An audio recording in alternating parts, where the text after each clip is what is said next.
Gold, trusted gold buyers. మీరు తాకట్టు పెట్టిన బంగారాన్ని విడిపించి ఈ రోజు ఉన్న మార్కెట్ ధరకు కొనబడను. తిరుమల ఆవిర్భావం ఎప్పుడు జరిగింది? స్వామి ఇక్కడికి ఎప్పుడు రావటం జరిగింది? ఓం నమో వెంకటేశాయ.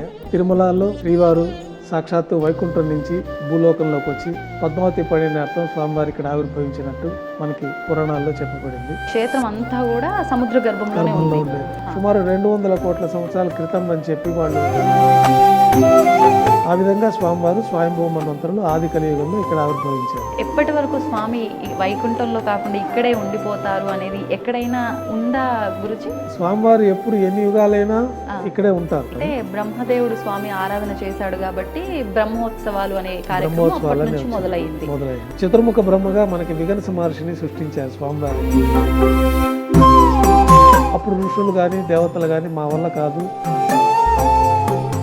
ఆ వికనస మహర్షి పరంపరగానే మేమందరం చెప్పుకుంటూ స్వామివారిని ఆరాధన చేస్తాం. ఈ క్షేత్రం యొక్క మహిమ గురించి, విశిష్టత గురించి క్లుప్తంగా. తిరుమల క్షేత్రం అంత క్షేత్రము ప్రపంచంలో లేదు. అందుకనే ఈ క్షేత్రంలో అడుగుపెట్టిన దగ్గర నుంచి యాత్ర పరిపూర్ణ ఫలితం వస్తుందని చెప్పి పురాణాల్లో చెప్పబడింది. ఆ రూపాన్ని తాకినప్పుడు మానవ శరీరాన్ని తాకినట్టుగానే స్పర్శ తెలుస్తుంది అని అంటూ ఉంటారు చాలా మంది. అది మామూలు శివరా స్వరూపాలకి ఈ స్వరూపానికి ఒక తేడా అయితే మనకు తెలుస్తుంది. అదొక ప్రత్యేకమైన శక్తి ఇక్కడ మనకి కొంచెం అనుభూతి కలుగుతుంది. ఆ పట్టు దేంతో? పచ్చకర్పూరంతో. అంటే అది పచ్చకర్పూరమే ఎందుకని గురువుగారు? స్వామివారికి పరిమళ భరితమైన ద్రవ్యం అది ఒకటే కాబట్టి ఆ పచ్చకర్పూరం తెల్లగా ఉంటుంది. స్వామివారికి మట్టి పాత్రలో స్వామికి నివేదన చేస్తారు అని చెప్పి విన్నాను. అది అంటే ప్రతినిత్యమా, విశేషంగా ఏదైనా రోజా గురువుగారు? అది గతంలో చేసేవారు. ఇప్పుడు శ్రేష్టంగా వెండి పాత్రలో స్వామివారికి నైవేద్యాలు వస్తాయి. ఆ బ్రహ్మదేవులు ఆరాధన కోసమని ఆ బంగారు పంచపాత్రలు ఉంటాయి. ఇప్పుడు మనకి డిసెంబర్ 30 నుంచి 10 రోజుల పాటు స్వామివారి విశేషమైన అంటే ఉత్తర ద్వారం దర్శనమైన గురుగారు. ఇక్కడ ఉత్తర ద్వారం అనేది ఇక్కడ సాంప్రదాయంలో లేదు. ప్రత్యేకంగా వైకుంఠ ద్వారం అనేది లేదు. ఈ వాహన సేవల్లో కూడా విశేషమైన వాహన సేవ ఏదైనా అన్ని కూడా మనకు ఆగమ శాస్త్రంలో చెప్పబడింది. దాంట్లో స్వామివారికి అత్యంత ప్రాముఖ్యమైనది పెద్ద శేష వాహనము, తర్వాత గరుడ వాహనము, తర్వాత రథోత్సవం.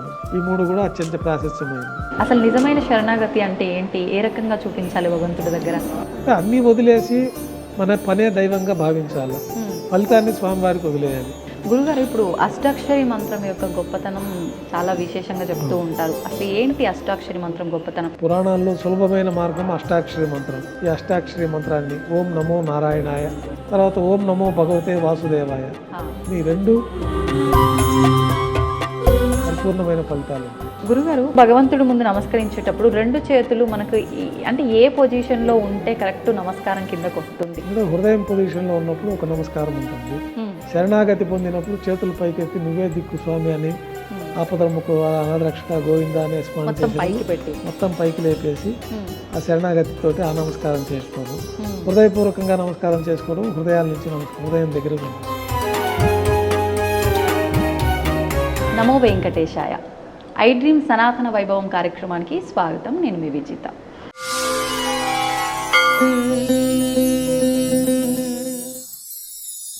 కలియుగ ప్రత్యక్ష దైవం సాక్షాత్తు వెంకటేశ్వర స్వామి అని చెప్పి పెద్దవాళ్ళు చెప్తూ ఉంటారు. అటువంటి స్వామిని దర్శించుకోవటానికి లెక్కలేనంత భక్తులు స్వామివారి అనుగ్రహాన్ని పొందడం కోసం స్వామివారి క్షేత్రానికి బారులు తీరుతూ ఉంటారు.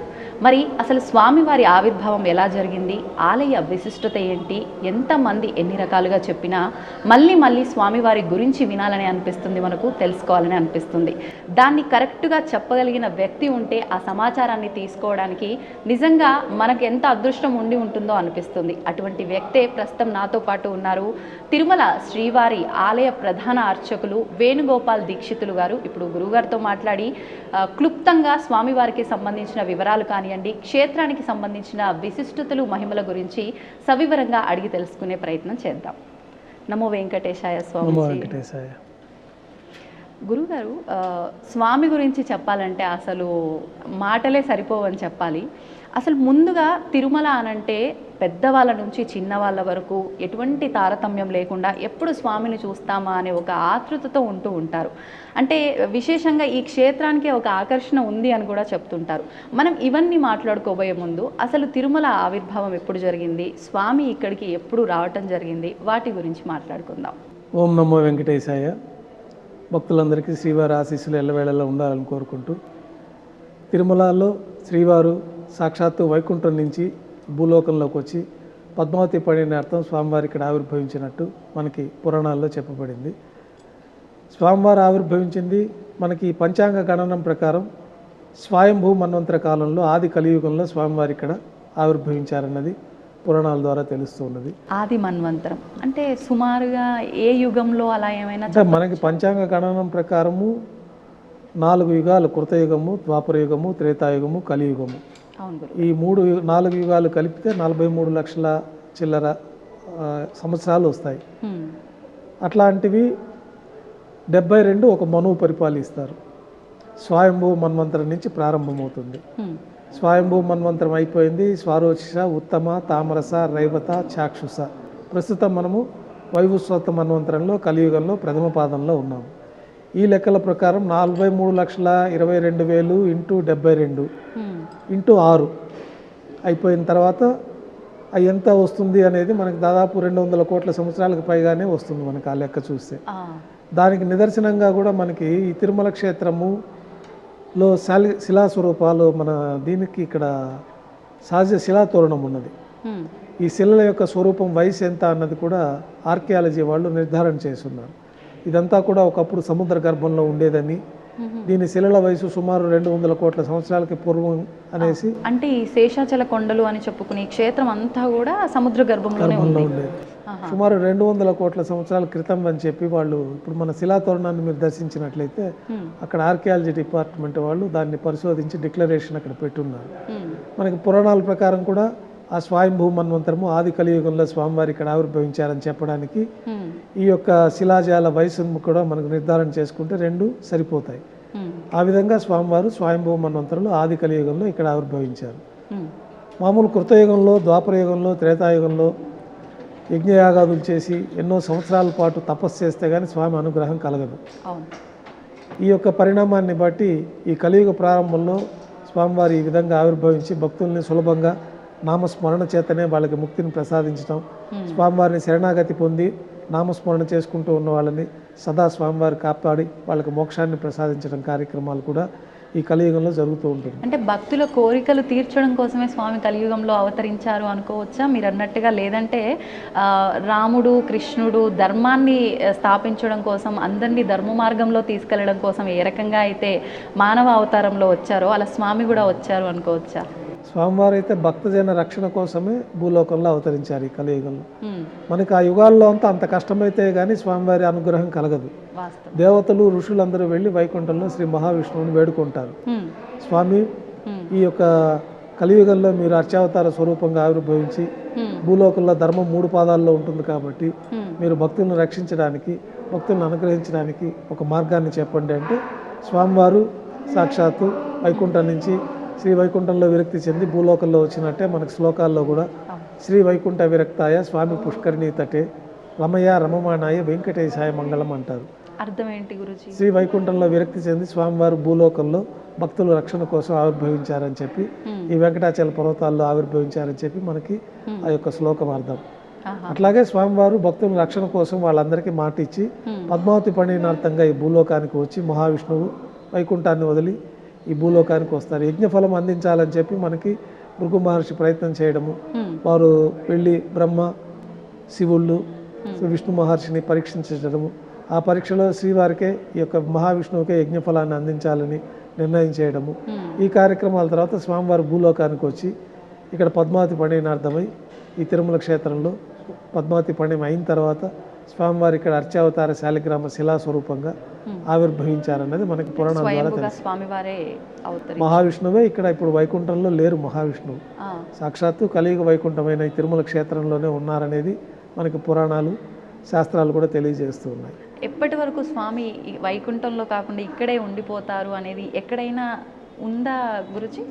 స్వామివారు ఎప్పుడు ఎన్ని యుగాలైనా ఇక్కడే ఉంటారు. ఇక్కడే ఉంటారు. దానికి నిదర్శనంగానే మనకి త్రేతాయుగంలో రాముల వారి అవతారం ఉంది. అవును.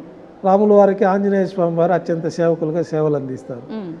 ఆంజనేయ స్వామి తల్లి మనకి ఇక్కడ వచ్చి అంజనాదేవి తపస్సు చేసినట్లుగా, అందుకను ఆంజనేయ స్వామి పుత్రుడిగా లభించినట్టు కూడా మనకి పురాణాల ద్వారా తెలుస్తూ ఉన్నది. ఆంజనేయ స్వామి, అందుకే మనకు అంజనాద్రి అనే ఒక పర్వతం కూడా ఉన్నది ఇక్కడ. 7 కొండల్లో అంజనాద్రి అనే ఒక పర్వతం కూడా ఉంది. అట్లాగే విశేషంగా దశరథ మహారాజు కూడా వచ్చి పుష్కరిణిలో స్నానం ఆచరించినట్లు కూడా మనకి పురాణాల్లో తెలుస్తూ ఉంటుంది. అంటే ఆది కలియుగంలో స్వామివారు ఆవిర్భవించిన అన్ని యుగాలలో స్వామివారు ఇక్కడ తిరుమల క్షేత్రంలోనే ఉన్నారని చెప్పి ఎంతో మంది ఋషులంతా కూడా ఆయా యుగాలలో వచ్చి స్వామివారిని దర్శించుకొని స్వామివారి అనుగ్రహాన్ని పొందారన్నది కూడా మనకి పురాణాల ద్వారా మనకి ఈ విషయాలన్నీ తెలియపరుస్తున్నాయి. ఇప్పుడు స్వామివారు అంటే విశేషంగా ఇక్కడ ఆవిర్భవించడానికి కొన్ని రకాల రీజన్స్ చెప్తూ ఉంటారు. అంటే ఏదో పర్పస్ మీద, అంటే అమ్మవారి కోసమో ఏదో ఒక పర్పస్, భక్తుడి కోసమో ఇక్కడికి రావడం జరిగింది. వచ్చిన వెంటనే స్వామివారు ఇక్కడ ఉండాల్సిన ఒక విధానం ఏర్పడింది, అందుకే ఇక్కడ ఉండిపోయారు. ఇలా కొన్ని విధానాలు వింటూ ఉంటాం. అది ఎంతవరకు వాస్తవం గురించి? భక్తుల రక్షణార్థమే స్వామివారు భూలోకంలో, ఈ కలియుగంలో ధర్మం 3 పాదాల్లో ఉంటుంది. ఈ కలియుగంలో మానవులకు కూడా జీవిత కాలం కూడా చాలా తక్కువగా ఉంటుంది. మిగతా యుగాలలో వాళ్ళకి జీవితకాలం ఎక్కువ, ఇక్కడ జీవితకాలం తక్కువ ఉంటుంది. ధర్మం 3 పాదాల్లో ఉంటుంది. ఇట్లాంటి పరిస్థితుల్లో భక్తులందరికీ కూడా స్వామివారిని నమ్ముకున్న వారికి వారి యొక్క కోరికలు తీర్చడానికి, వాళ్ళకి మోక్షాన్ని ప్రసాదించడానికి స్వామివారి ఈ కలియుగాంతం వరకు ఈ భూలోకంలోనే స్వామివారు అర్చావతార శాలిగ్రామ శిలాస్వరూపంగా ఉండాలనుకుంటారు. దానికి ముందుగా గరుత్పంతుల వారికి ఈ విషయాన్ని చెప్తారనమాట. నేను భూలోకంలో స్థిర నివాసం ఏర్పరచుకొని ఉండాలి, దానికి తగిన ప్రదేశాన్ని మీరు చూడండి. గరుత్పంతుల వారు ఇక్కడ వరాహస్వామి ఆది వరాహ క్షేత్రంగా ఉండేది. ఈ వరాహ క్షేత్రంలో వరాహస్వామి వారికి పర్మిషన్ తీసుకొని వైకుంఠంలో స్వామివారికి అత్యంత ప్రీతిపాత్రమైన క్రీడాద్రి పర్వతాలను ఉంటాయి. ఆ పర్వతాలే స్వామివారికి విహరిస్తూ ఉంటారు. ఆ పర్వతాలు స్వామివారి అనుమతితో తీసుకొచ్చి వరాహ స్వామివారి అనుమతితో ఇక్కడ ప్రతిష్ఠించినట్లు ఆ పర్వతాలే మనం ఇప్పుడు చూసుకుంటున్న తిరుమల పర్వతాలు, శేషాచల పర్వతాలు. అంటే ఇక్కడే స్వయంగా ఉన్న పర్వతాలు కాదు, అక్కడ నుంచి వైకుంఠం నుంచి తీసుకొచ్చి ఇక్కడ ప్రతిష్ఠించిన పర్వతాలు. అందువలనే ఈ తిరుమల క్షేత్ర ప్రారంభం నుంచే మీకు దివ్యమైన అనుభూతులు కలుగుతూ ఉంటాయి. మంచి వైబ్రేషన్స్ కూడా అలిపిరి ప్రారంభం నుంచే మనకి ఈ తిరుమల క్షేత్రంలో ఆ యొక్క తరంగాలను కూడా మనం గ్రహించుకోవచ్చు. తెలియని అనుభూతి కూడా కలుగుతూ ఉంటుంది. సాక్షాత్తు వైకుంఠంలో ప్రవేశించిన అనుభూతి కూడా మనకి ఈ యొక్క పర్వతాల మహిమ, స్వామివారి ఇక్కడ ఉండడం, ఈ క్షేత్రం మహిమ, వీటన్నిటి మూలాన భక్తులు ఆ విధంగా ఆస్వాదిస్తూ ఉంటారు. ఇప్పుడు స్వామివారి గురించి మాట్లాడుకోవాలంటే విష్ణుమూర్తి యొక్క అవతారాల్లో ఒక అవతారంగా చెప్పుకోవచ్చా, స్వామి యొక్క రూపాలలో ఒక రూపంగా చెప్పుకోవచ్చా, సాక్షాత్తు విష్ణుమూర్తే ఇక్కడ ఇలా వెంకటేశ్వరుడిగా అడుగు పెట్టాడు అనుకోవచ్చా? విష్ణుమూర్తే వెంకటేశ్వర స్వామి వారిగా కలియుగాంతం వరకు భక్తుల రక్షణ కోసం అవతరించారని మనం చెప్పుకోవచ్చు. ఎందుకంటే ఈ అవతారానికి పర్పస్ వచ్చి ఓన్లీ భక్తుల్ని రక్షించడానికే స్వామివారు ఇక్కడ సాక్షాత్తు వైకుంఠాన్ని వదిలి భూలోకానికి వచ్చేసారు. ఇప్పుడు వైకుంఠంలో స్వామివారు లేరు. వైకుంఠం అంతా తిరుమల క్షేత్రము, ఇక్కడే ఉన్నారు.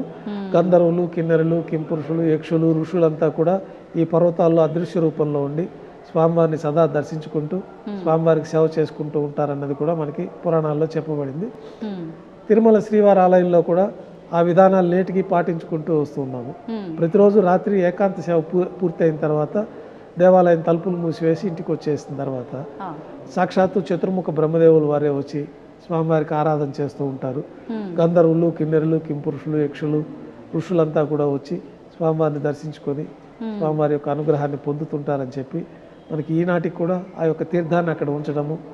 అట్లాగే స్వామివారు వైకుంఠం నుంచి ఇక్కడికి వచ్చి పద్మావతి అమ్మవారిని వివాహం చేసుకున్న తర్వాత కన్యామాసం శ్రవణ నక్షత్రం రోజున ఇక్కడ శిలాస్వరూపంగా ఆవిర్భవించారని చెప్పి ఆ ప్రతీకగానే బ్రహ్మదేవుల వారే ఈ యొక్క స్వామివారికి ఆరాధనలు, బ్రహ్మోత్సవాలు కూడా నిర్వహించారని చెప్పి, అందుకే బ్రహ్మోత్సవాలు అని చెప్పి మనం ప్రతి ఏటా అత్యంత వైభవంగా స్వామివారికి 9 రోజుల పాటు పుట్టినరోజు వేడుకలలాగా మనం ఆ యొక్క బ్రహ్మోత్సవాలు నిర్వహిస్తూ ఉంటాం. అంటే బ్రహ్మదేవుడు స్వామి ఆరాధన చేశాడు కాబట్టి బ్రహ్మోత్సవాలు అనే కార్యక్రమం అప్పటి నుంచి మొదలైంది. అంటే స్వామి అవతరించిన వెంటనే ఈ క్రతువు ఆరంభమైందా గురుజీ? బ్రహ్మదేవుల వారే వచ్చి స్వామివారికి ఆరాధన చేశారని, చతుర్ముఖ బ్రహ్మగా మనకి విఘనస మహర్షిని సృష్టించారు స్వామివారే. ఆ విఘనస మహర్షి స్వామివారికి ఆరాధన చేస్తూ ఉంటారు. నవబ్రహ్మంలో విఘనస మహర్షి కూడా చతుర్భుజాలతోటి సాక్షాత్తు శ్రీ మహావిష్ణువు యొక్క స్వరూపంలో నుంచి ఆవిర్భవించి, అంటే ఈ ఋషులందరూ వెళ్ళి స్వామివారిని కలియుగాంతం వరకు మీరు భూలోకంలో ఉండి భక్తులను రక్షించాలని కోరినప్పుడు నాకు వాళ్ళు ఋషుల్ని దేవతలందరినీ పిలిచి తగిన విధి విధానాలు పూజా విధానాలు ఇవి ఏర్పాటు చేస్తే నేను ఉంటాను, దానికి తగిన శాస్త్రాన్ని మీరు ఏర్పాటు చేయవలసిందని వాళ్ళందరినీ కోరుతారు. అప్పుడు ఋషులు కానీ దేవతలు కానీ మా వల్ల కాదు, తమరికి సంతృప్తికరంగా సేవలు అందించే విషయంలో దానికి తగిన మార్గాలు నిర్దేశం చేయడంలో మాకు ఆ శక్తి సరిపోదని చెప్పి స్వామివారిని మీరే దీనికి ఒక తరుణోపాయాన్ని ఆలోచించి చెప్పాల్సిందిగా కోరుతారు. అప్పుడు వారి ఆత్మస్వరూపంలో నుంచి శ్రీ విఘర్ష మహర్షి చతుర్భుజాలతోటి శంకుచక్రాలతో చతుర్భుజాలతో స్వామివారిని విఘర్ష మహర్షిగా ఒక స్వరూపాన్ని ఆవిర్భవింపచేస్తారు. ఆ విఘర్ష మహర్షి భృగు, అత్రి, కశ్యప, మరీచి మహర్షులు పెట్టుకొని ఈ యొక్క స్వామివారి ఆరాధన విధానాలు, స్వామివారి దేవాలయం ఎట్లా నిర్మాణం చేయాలా, విమానార్చన కల్పము, అట్లాగే ఈ వైఘానసులుగా ఆయన పరంపరకు సంతతికి చెందిన మేమందరం కూడా వైఘానసులుగా స్వామివారి ఆరాధన చేస్తూ ఉంటాము. ఆ విఘర్ష మహర్షి పరంపరే మేమందరం కూడా ఇక్కడ ఆచరిస్తూ ఆ విఘర్ష మహర్షి పరంపరగానే మేమందరం చెప్పుకుంటూ స్వామివారిని ఆరాధన చేసుకుంటూ ఉంటాం. మీది ఎన్నో తరం గురువు గారు ఆ మహర్షి పరంపరలో? మహర్షి పరంపర అనాదిగా ఉన్నది. మనకు తెలిసి కలియుగంలో మనకి జ్ఞానం వచ్చి స్వామివారిని గోపీనాథ్ దీక్షితులు అని చెప్పి మా మూల పురుషులు ఇక్కడ స్వామివారి స్వామి పుష్కరిణి దగ్గర ఉన్న వరాహస్వామికి ఆరాధన చేసుకుంటూ ఉంటారు. అయితే ఈ యుగాలన్నీ ప్రళయాలు వచ్చి ఒక్కొక్క యుగం పూర్తి అయిపోతూ ఉంటుంది. మనం ఎన్నో వేల యుగాలకు ముందే ఇక్కడ స్వామివారు ఉన్నారని, ప్రతి యుగంలోనూ ఈ విధంగా స్వామివారు ఈ ప్రళయాలు వచ్చి ఈ భూమండలం అంతా కూడా సముద్ర గర్భంలోకి వెళ్ళిపోవడం, తర్వాత యుగం ప్రారంభంలో సృష్టి మొదలవ్వడం, జీవగణాలకి మనుష్య గణాలకి తగిన వాతావరణాన్ని ఏర్పరచడం, ఇవంతా కూడా స్వామివారు వరాహ స్వామివారు అనే స్వరూపంతో చేస్తూ ఉంటారు. ఈ వరాహ స్వామివారు కూడా ఈ భూమండలం అంతా సముద్ర గర్భంలో ఉన్నప్పుడు శ్రీ మహావిష్ణువు ముక్కులో నుంచి ఒక చిన్న స్వేద బిందువులాగా ఒక బిందువు వచ్చి ఆ బిందువు ప్రళయాకారంగా వృద్ధి చెంది ఈ సముద్ర గర్భంలో ఉన్న ఈ యొక్క భూమండలాన్ని భూమాతను తీసుకొచ్చి తిరిగి జీవన విధానానికి ఏర్పాటు చేసిన విధంగా మనకి పునఃసృష్టి జరిగినట్లుగా చేయడం అనేది కూడా మనకి వరాహ అవతారం ప్రాముఖ్యంలో తెలుస్తూ ఉంటుంది.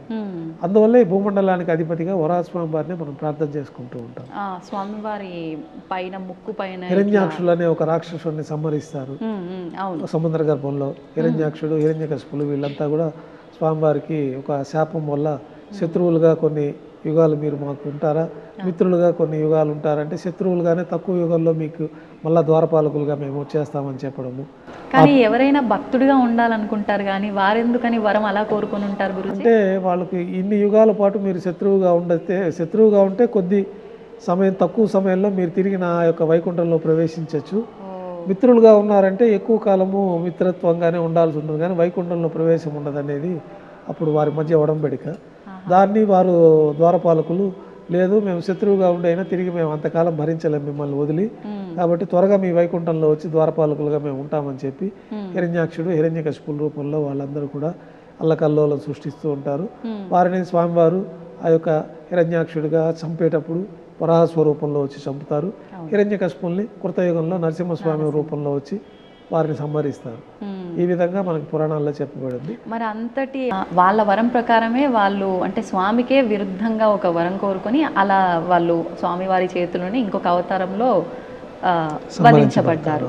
మరి వాళ్ళ కడుపులోనే మళ్ళీ అంటే ప్రహ్లాదుడు విష్ణుకి అమితమైన భక్తుడిగా పుట్టడం కూడా అదేమైనా రీజనా? అదే వాళ్ళ సంహారానికి ఒక మార్గం కావాలి కాబట్టి మనకి హిరణ్యకశిపులు వారు విష్ణువుని ద్వేషిస్తూ ఉంటారు కాబట్టి తానే భగవంతుడు అనే కోరికల వల్ల బ్రహ్మదేవుడి దగ్గర తపస్సు చేసి ఈ యొక్క మరణం అనేది లేకుండా అందరికీ అధిపతి తానే దేవతలు, నేనే దేవుడు అనే వరాన్ని వాళ్ళు పొంది ఉంటారు కాబట్టి వారి కడుపులోనే వాళ్ళకి ఈ ప్రహ్లాదుడి రూపంలో జన్మించడము, ఆ ప్రహ్లాదుడు విష్ణు భక్తితో ఉండడము, తర్వాత హిరణ్యకశిపుల వారికి కోపం రావడము, వారిని నానా విధాలుగా ప్రహ్లాదుడిని హింసించడము, ఆ సమయంలో స్వామివారు సదా ప్రహ్లాదుడిని కాపాడుకుంటూ రావడము, చివరిగా ఆయన్ని సంహరించాలంటే ఈ భూమండలం మీద కానీ ఆకాశంలో కానీ సముద్రంలో కానీ నేలలో కానీ ఇట్లా మృత్యువు లేకుండా కోరికలు కోరి ఉంటారు. అందుకనే స్వామివారు ఆయన తొడలపైన కూర్చోబెట్టుకొని మానవ రూపంలో కానీ వేరే రూపంలో కానీ చావుకు ఉండకూడదు, దేవతల రూపంలో కానీ ఆ కోరికలన్నిటి మీదట స్వామివారు నరనారసింహ రూపంలో వచ్చి ఈ యొక్క హిరణ్యాక్షుడిని సంహరించి హిరణ్యకశిపుని సంహరించి ప్రహ్లాదుడికి ముక్తిని ప్రసాదిస్తారు. అంటే ప్రతిదీ ఏం జరిగినా కూడా అది దాని వెనకాల ఒక ఆంతర్యంతో స్వామి సృష్టించిన విధానం ఇదంతా కూడా. ఓకే, మీరు అన్నట్టుగా ఇందాక ఒక మాట అన్నారంటే కలియుగంలో స్వామి నామస్మరణే చాలు, ముందటి యుగాలలాగా హోమాలు యాగాలు యజ్ఞాలు అవసరం లేదు. అంటే కలో వెంకట నాయక అంటూ ఉంటారు, దానికి అర్థం అదేనా? దాన్ని ఏ రకంగా అర్థం చేసుకోవచ్చు? అంటే కలియుగంలో వెంకటేశ్వర స్వామి ప్రథమ దేవత, కలో వెంకటనాయక. అట్లాగే వెంకటాద్రి సంస్థానం బ్రహ్మాండే నాస్తికించన వెంకటేశ సమోదేవో నభూతో నభవిష్యతి. ఈ వెంకటాచల పర్వతాలు అంత పవిత్రమైన ప్రదేశం లేదు, ఈ వెంకటేశ్వర స్వామి వారి మించిన దైవం లేదనేది మనకి పురాణాల్లో కూడా చెప్పబడింది. అదే వెంకటాద్రి సంస్థానం బ్రహ్మాండే నాస్తికించిన, ఈ బ్రహ్మాండంలో ఇంతకు మించిన సంస్థానం లేదు. వెంకటేశ సమోదేవో నభూతో నభవిష్యతి. ముందు కానీ తర్వాత కానీ ఇంతటి మహిమాన్వితమైన దేవతామూర్తులు, అంత సమానమైన దేవతలు ఎవరూ లేరన్నది కూడా మనకి ఈ పురాణాల ద్వారా తెలుస్తూ ఉంటుంది. అందువల్లే స్వామివారిని గోవిందనామ స్మరణ చేతనే ఆయనని శరణాగతి పొందిన వారికి సమస్తమైన కోరికలను తీర్చడం. భక్తులందరూ కూడా గతంలో చాలా పరిమిత సంఖ్యలో వచ్చేవాళ్ళు, జీవితకాలంలో ఒక్కసారి వచ్చి స్వామిని దర్శించుకుంటేనే వాళ్ళ జీవితం ధన్యమైపోయిందని భావించే పరిస్థితులు ఉండేవి. తర్వాత ఈ సౌకర్యాలు పెరగడము, స్వామివారి అనుగ్రహం చేత వాళ్ళందరూ తిరిగి తిరుమల క్షేత్రాన్ని సందర్శించడము, వారి కోరికలన్నీ కూడా పరిపూర్ణంగా తీర్చుకోవడం, సంపూర్ణమైన ఆనందంతో తిరిగి వారి గ్రామాలకు వెళ్ళడం జరుగుతూ ఉంటుంది. ఆ స్వామివారి అనుగ్రహము ప్రతి భక్తుడికి స్వీయ అనుభవాలు ఎన్నో విధాలుగా అనుభవించి ఉంటారు. అందుకే తిరిగి స్వామివారిని వచ్చి దర్శనం చేసుకుంటూ ఉంటారు. అంటే తిరిగి వస్తున్నప్పటికీ అసలు ఫస్ట్ మొదటగా అడుగు పెట్టాలన్నా కూడా స్వామి ఆయన పిలుచుకుంది, అసలు ఈ క్షేత్ర ప్రాంగణంలో కూడా అడుగు పెట్టడానికే వీల్లేదు, ఆయన పిలుచుకుంటాడు భక్తులను అలా అంటారు. అది వాస్తవమే అంటారా? అంతే అండి. స్వామివారి అనుగ్రహం లేదే మనకు స్వామి దర్శనం లభించదు. మనం కోరుకుంటే ఆయన దర్శనం రాదు. స్వామివారు అనుగ్రహిస్తేనే మనకి దర్శనం వస్తుంది. అనుగ్రహం రావాలంటే మనం సదా ఆయన్ని నమ్మి శరణాగతి పొంది నువ్వే దిక్కు స్వామి అని మనం బయలుదేరితే తప్పకుండా స్వామివారు వారికి ఎలాంటి ఇబ్బందులు లేకుండా దర్శనాలంతా కూడా దర్శకి స్వామివారి యొక్క అనుగ్రహాన్ని కూడా పొందే మార్గాలన్నీ కూడా స్వామివారే సూచిస్తారు.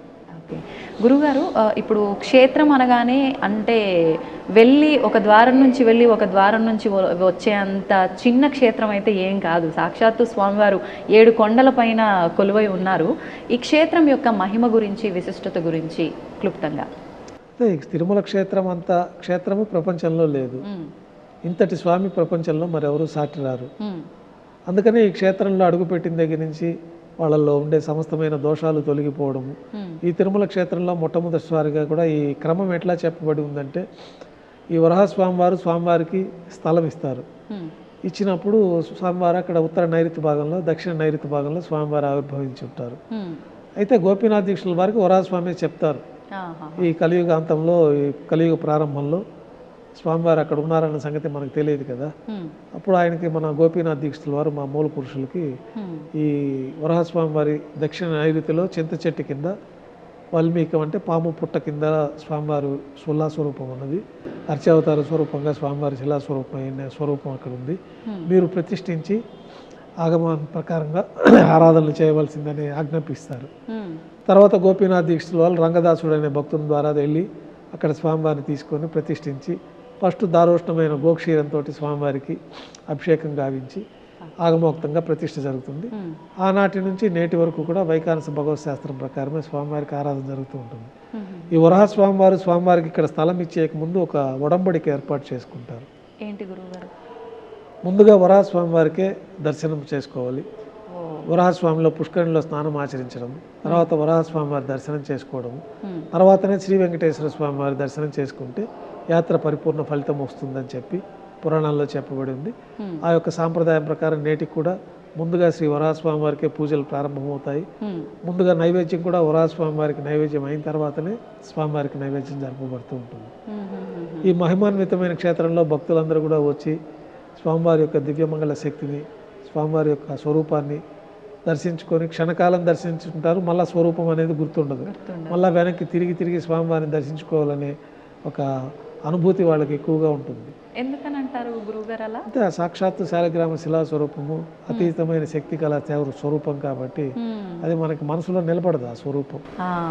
మళ్ళీ ఇంకొకటి కూడా గురువుగారు, అంటే అందరూ చెప్తూనే ఉంటారు అక్కడ పురోహితులు ప్రతి ఒక్కరు, సెక్యూరిటీ వాళ్ళు, సిబ్బంది ఎవరైనా ఉన్నా కూడా కళ్ళు మూసుకొని అస్సలు స్వామిని మీరు దర్శించుకోవద్దు, కళ్ళు తెరిచి చూడండి అని.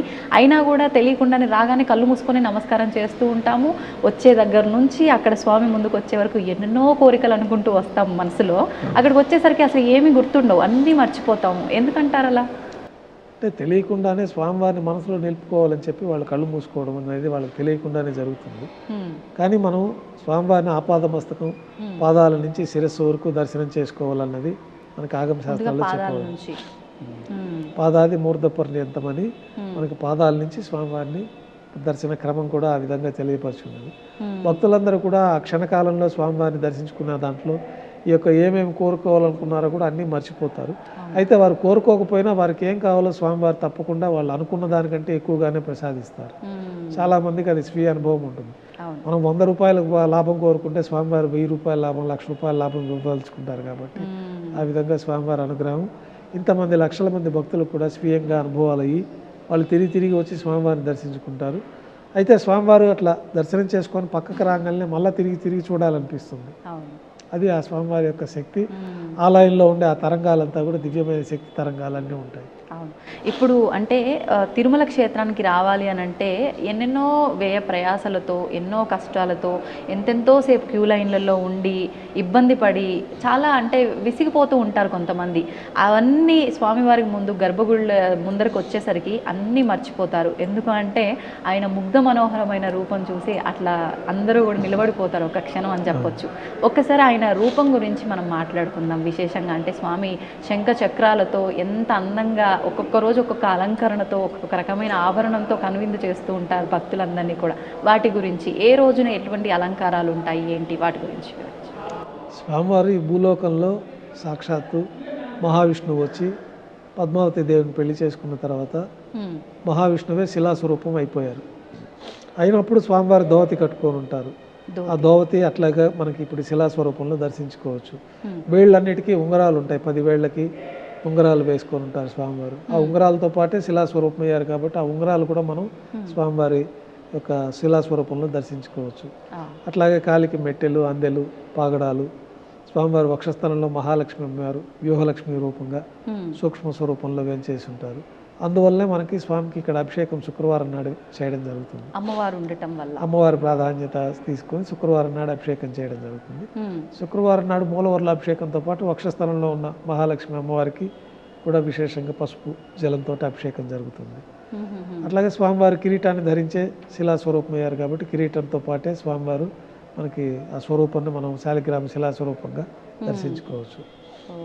యజ్ఞోపవీతం ఉంటుంది, నాగాభరణ ఆభరణాలు ఉంటాయి, దశావతార వడ్డాణాలు, ఇవన్నీ కూడా స్వామివారి ఆభరణాలతోటే మనం శిలాస్వరూపంలో దర్శించుకోవచ్చు. అవన్నీ మనకు తెలియాలని చెప్పి మనకి రాజులు ఈ భక్తులందరూ ఆభరణాలు చేయిస్తే ఆభరణాలని మనం బంగారు స్వర్ణాభరణాలుగా స్వామివారికి అలంకరణ చేస్తాం.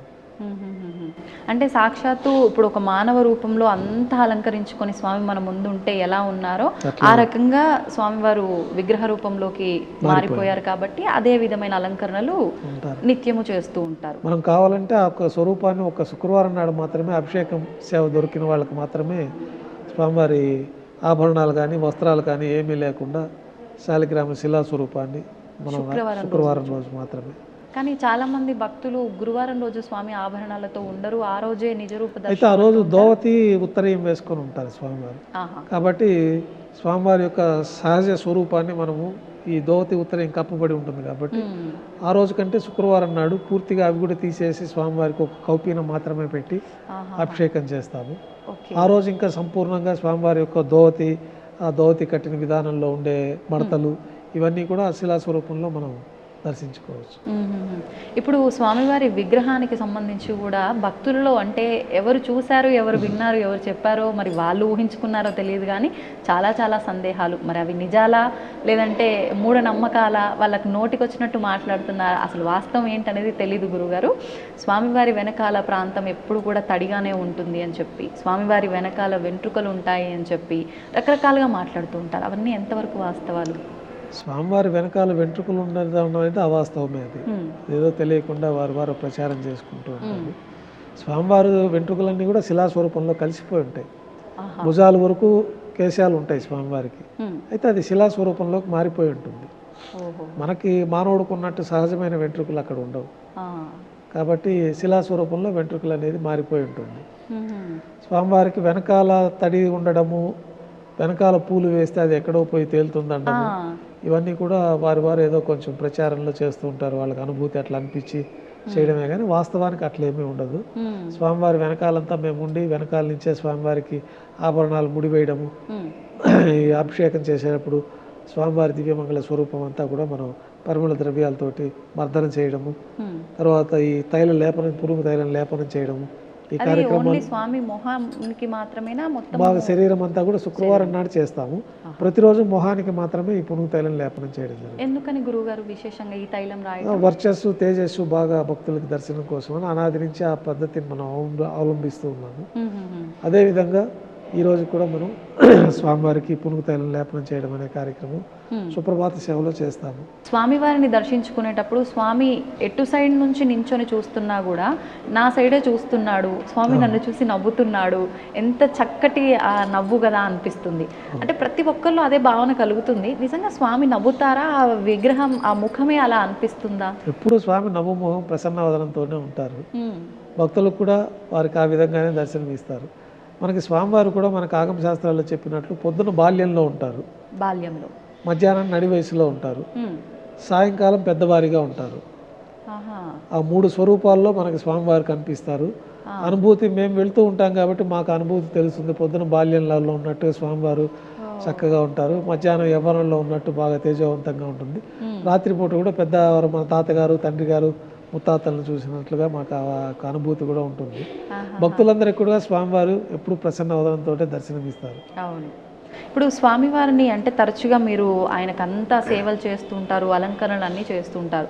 స్వామివారి విగ్రహాన్ని, ఆ రూపాన్ని తాకినప్పుడు మానవ శరీరాన్ని తాకినట్టుగానే స్పర్శ తెలుస్తుంది అని అంటూ ఉంటారు చాలామంది. అది మీకు ఎప్పుడైనా? దివ్యమైన శక్తివంతమైన మామూలు శివరా స్వరూపాలకి ఈ స్వరూపానికి ఒక తేడా అయితే మనకు తెలుస్తుంది. ఒక శక్తి తరంగాలంతా కూడా ఆ స్వామి యొక్క శిలాస్వరూపంలో ఉంటుంది. శాలిగ్రామ శిలాస్వరూపం, సాక్షాత్తు మహావిష్ణువే ఈ స్వరూపాన్ని పొంది ఉంటారు కాబట్టి ఆ దివ్యమైన శక్తి ఆ శిలాస్వరూపంలో ఉంటుంది. మనకు ఆ తేడా మామూలుగా వేరే దేవాలయాల్లో స్వామిని స్పృశించినప్పుడు, ఇక్కడ స్వామివారిని స్పృశించినప్పుడు ఆ యొక్క ప్రత్యేకమైన శక్తి ఇక్కడ మనకి కొంచెం అనుభూతి కలుగుతుంది. నేను ఇలా అడుగుతున్నా అని తప్పుగా అనుకోవద్దు గురుగారు, ఒక క్వశ్చన్ అడగాల్సి వస్తుంది. అంటే చాలామందిలో ఈ సందేహం ఉంది. స్వామి నిజంగా అంటే ఒక మనుషుల పరంగా తీసుకుంటే ఒక అంటే ఆడవారి రూపంలో ఉన్నారా, మగవారి రూపంలో ఉన్నారా? అలంకరణ పైన చూస్తే చీర కట్టులాగా అనిపిస్తుంటుంది. అసలు నిజంగా ఇక్కడ ఉన్నది వెంకటేశ్వరుడేనా, లేదంటే వేరే రూపంలో అమ్మవారి రూపంలో ఏమైనా ఉన్నారా అని చాలామందిలో సందేహము. దాని గురించి ఒక చిన్న, కొంతమందికి గతంలో సుబ్రహ్మణ్య స్వామి అని చెప్పి, ఈ శక్తి స్వరూపం అని చెప్పి కూడా కొంచెం అపోహలు ఉండేవి. కానీ స్వామివారు సాక్షాత్తు మహావిష్ణువే. శ్రీవత్సవం అంటే మా స్వామివారి వక్షస్థలంలో మహాలక్ష్మి అమ్మవారు వేంచేసి ఉన్నారు. ఇతర స్త్రీ స్వరూపం అయితే మహాలక్ష్మి అమ్మవారు ఉండడానికి అక్కడ అవకాశం ఉండదు. పురుష స్వరూపం కాబట్టి మహాలక్ష్మి అమ్మవారు స్వామివారి వక్షస్థలంలో కొలువై ఉన్నారు.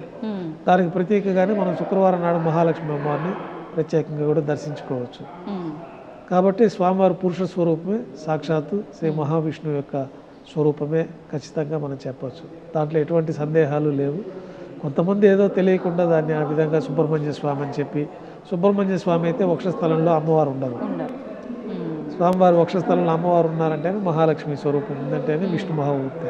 మీరు ఇందాక ముందే చెప్పారు అంటే కింద పంచ యజ్ఞోపవీతంతో స్వామివారు ఉంటారు అని చెప్పి, పైన అంటే అమ్మవారు ఉన్నారు కాబట్టి చీర కడతారా పైన స్వామికి, కొంగులాగా ఏమైనా వేస్తారా? లేదు, అది ఉత్తరయం ధోవతి, ఉత్తరయం కింద మనం అలంకరణ జరుగుతుంది. కిందంతా కూడా వస్త్రం ధోవతి లాగా కడతాము. తర్వాత పైన ఉత్తరయం అనేది మనం వేసుకుని ఉంటాము. ఆ ఉత్తరయం కూడా మనం స్వామివారికి అలంకరణ చేస్తాం. వక్షస్థలంలో గురువారం నాడు మనకి ఆభరణాలన్నీ తీసేస్తాం కాబట్టి వ్యూహలక్ష్మి అమ్మవారిని కూడా మనం దర్శించుకోవచ్చు.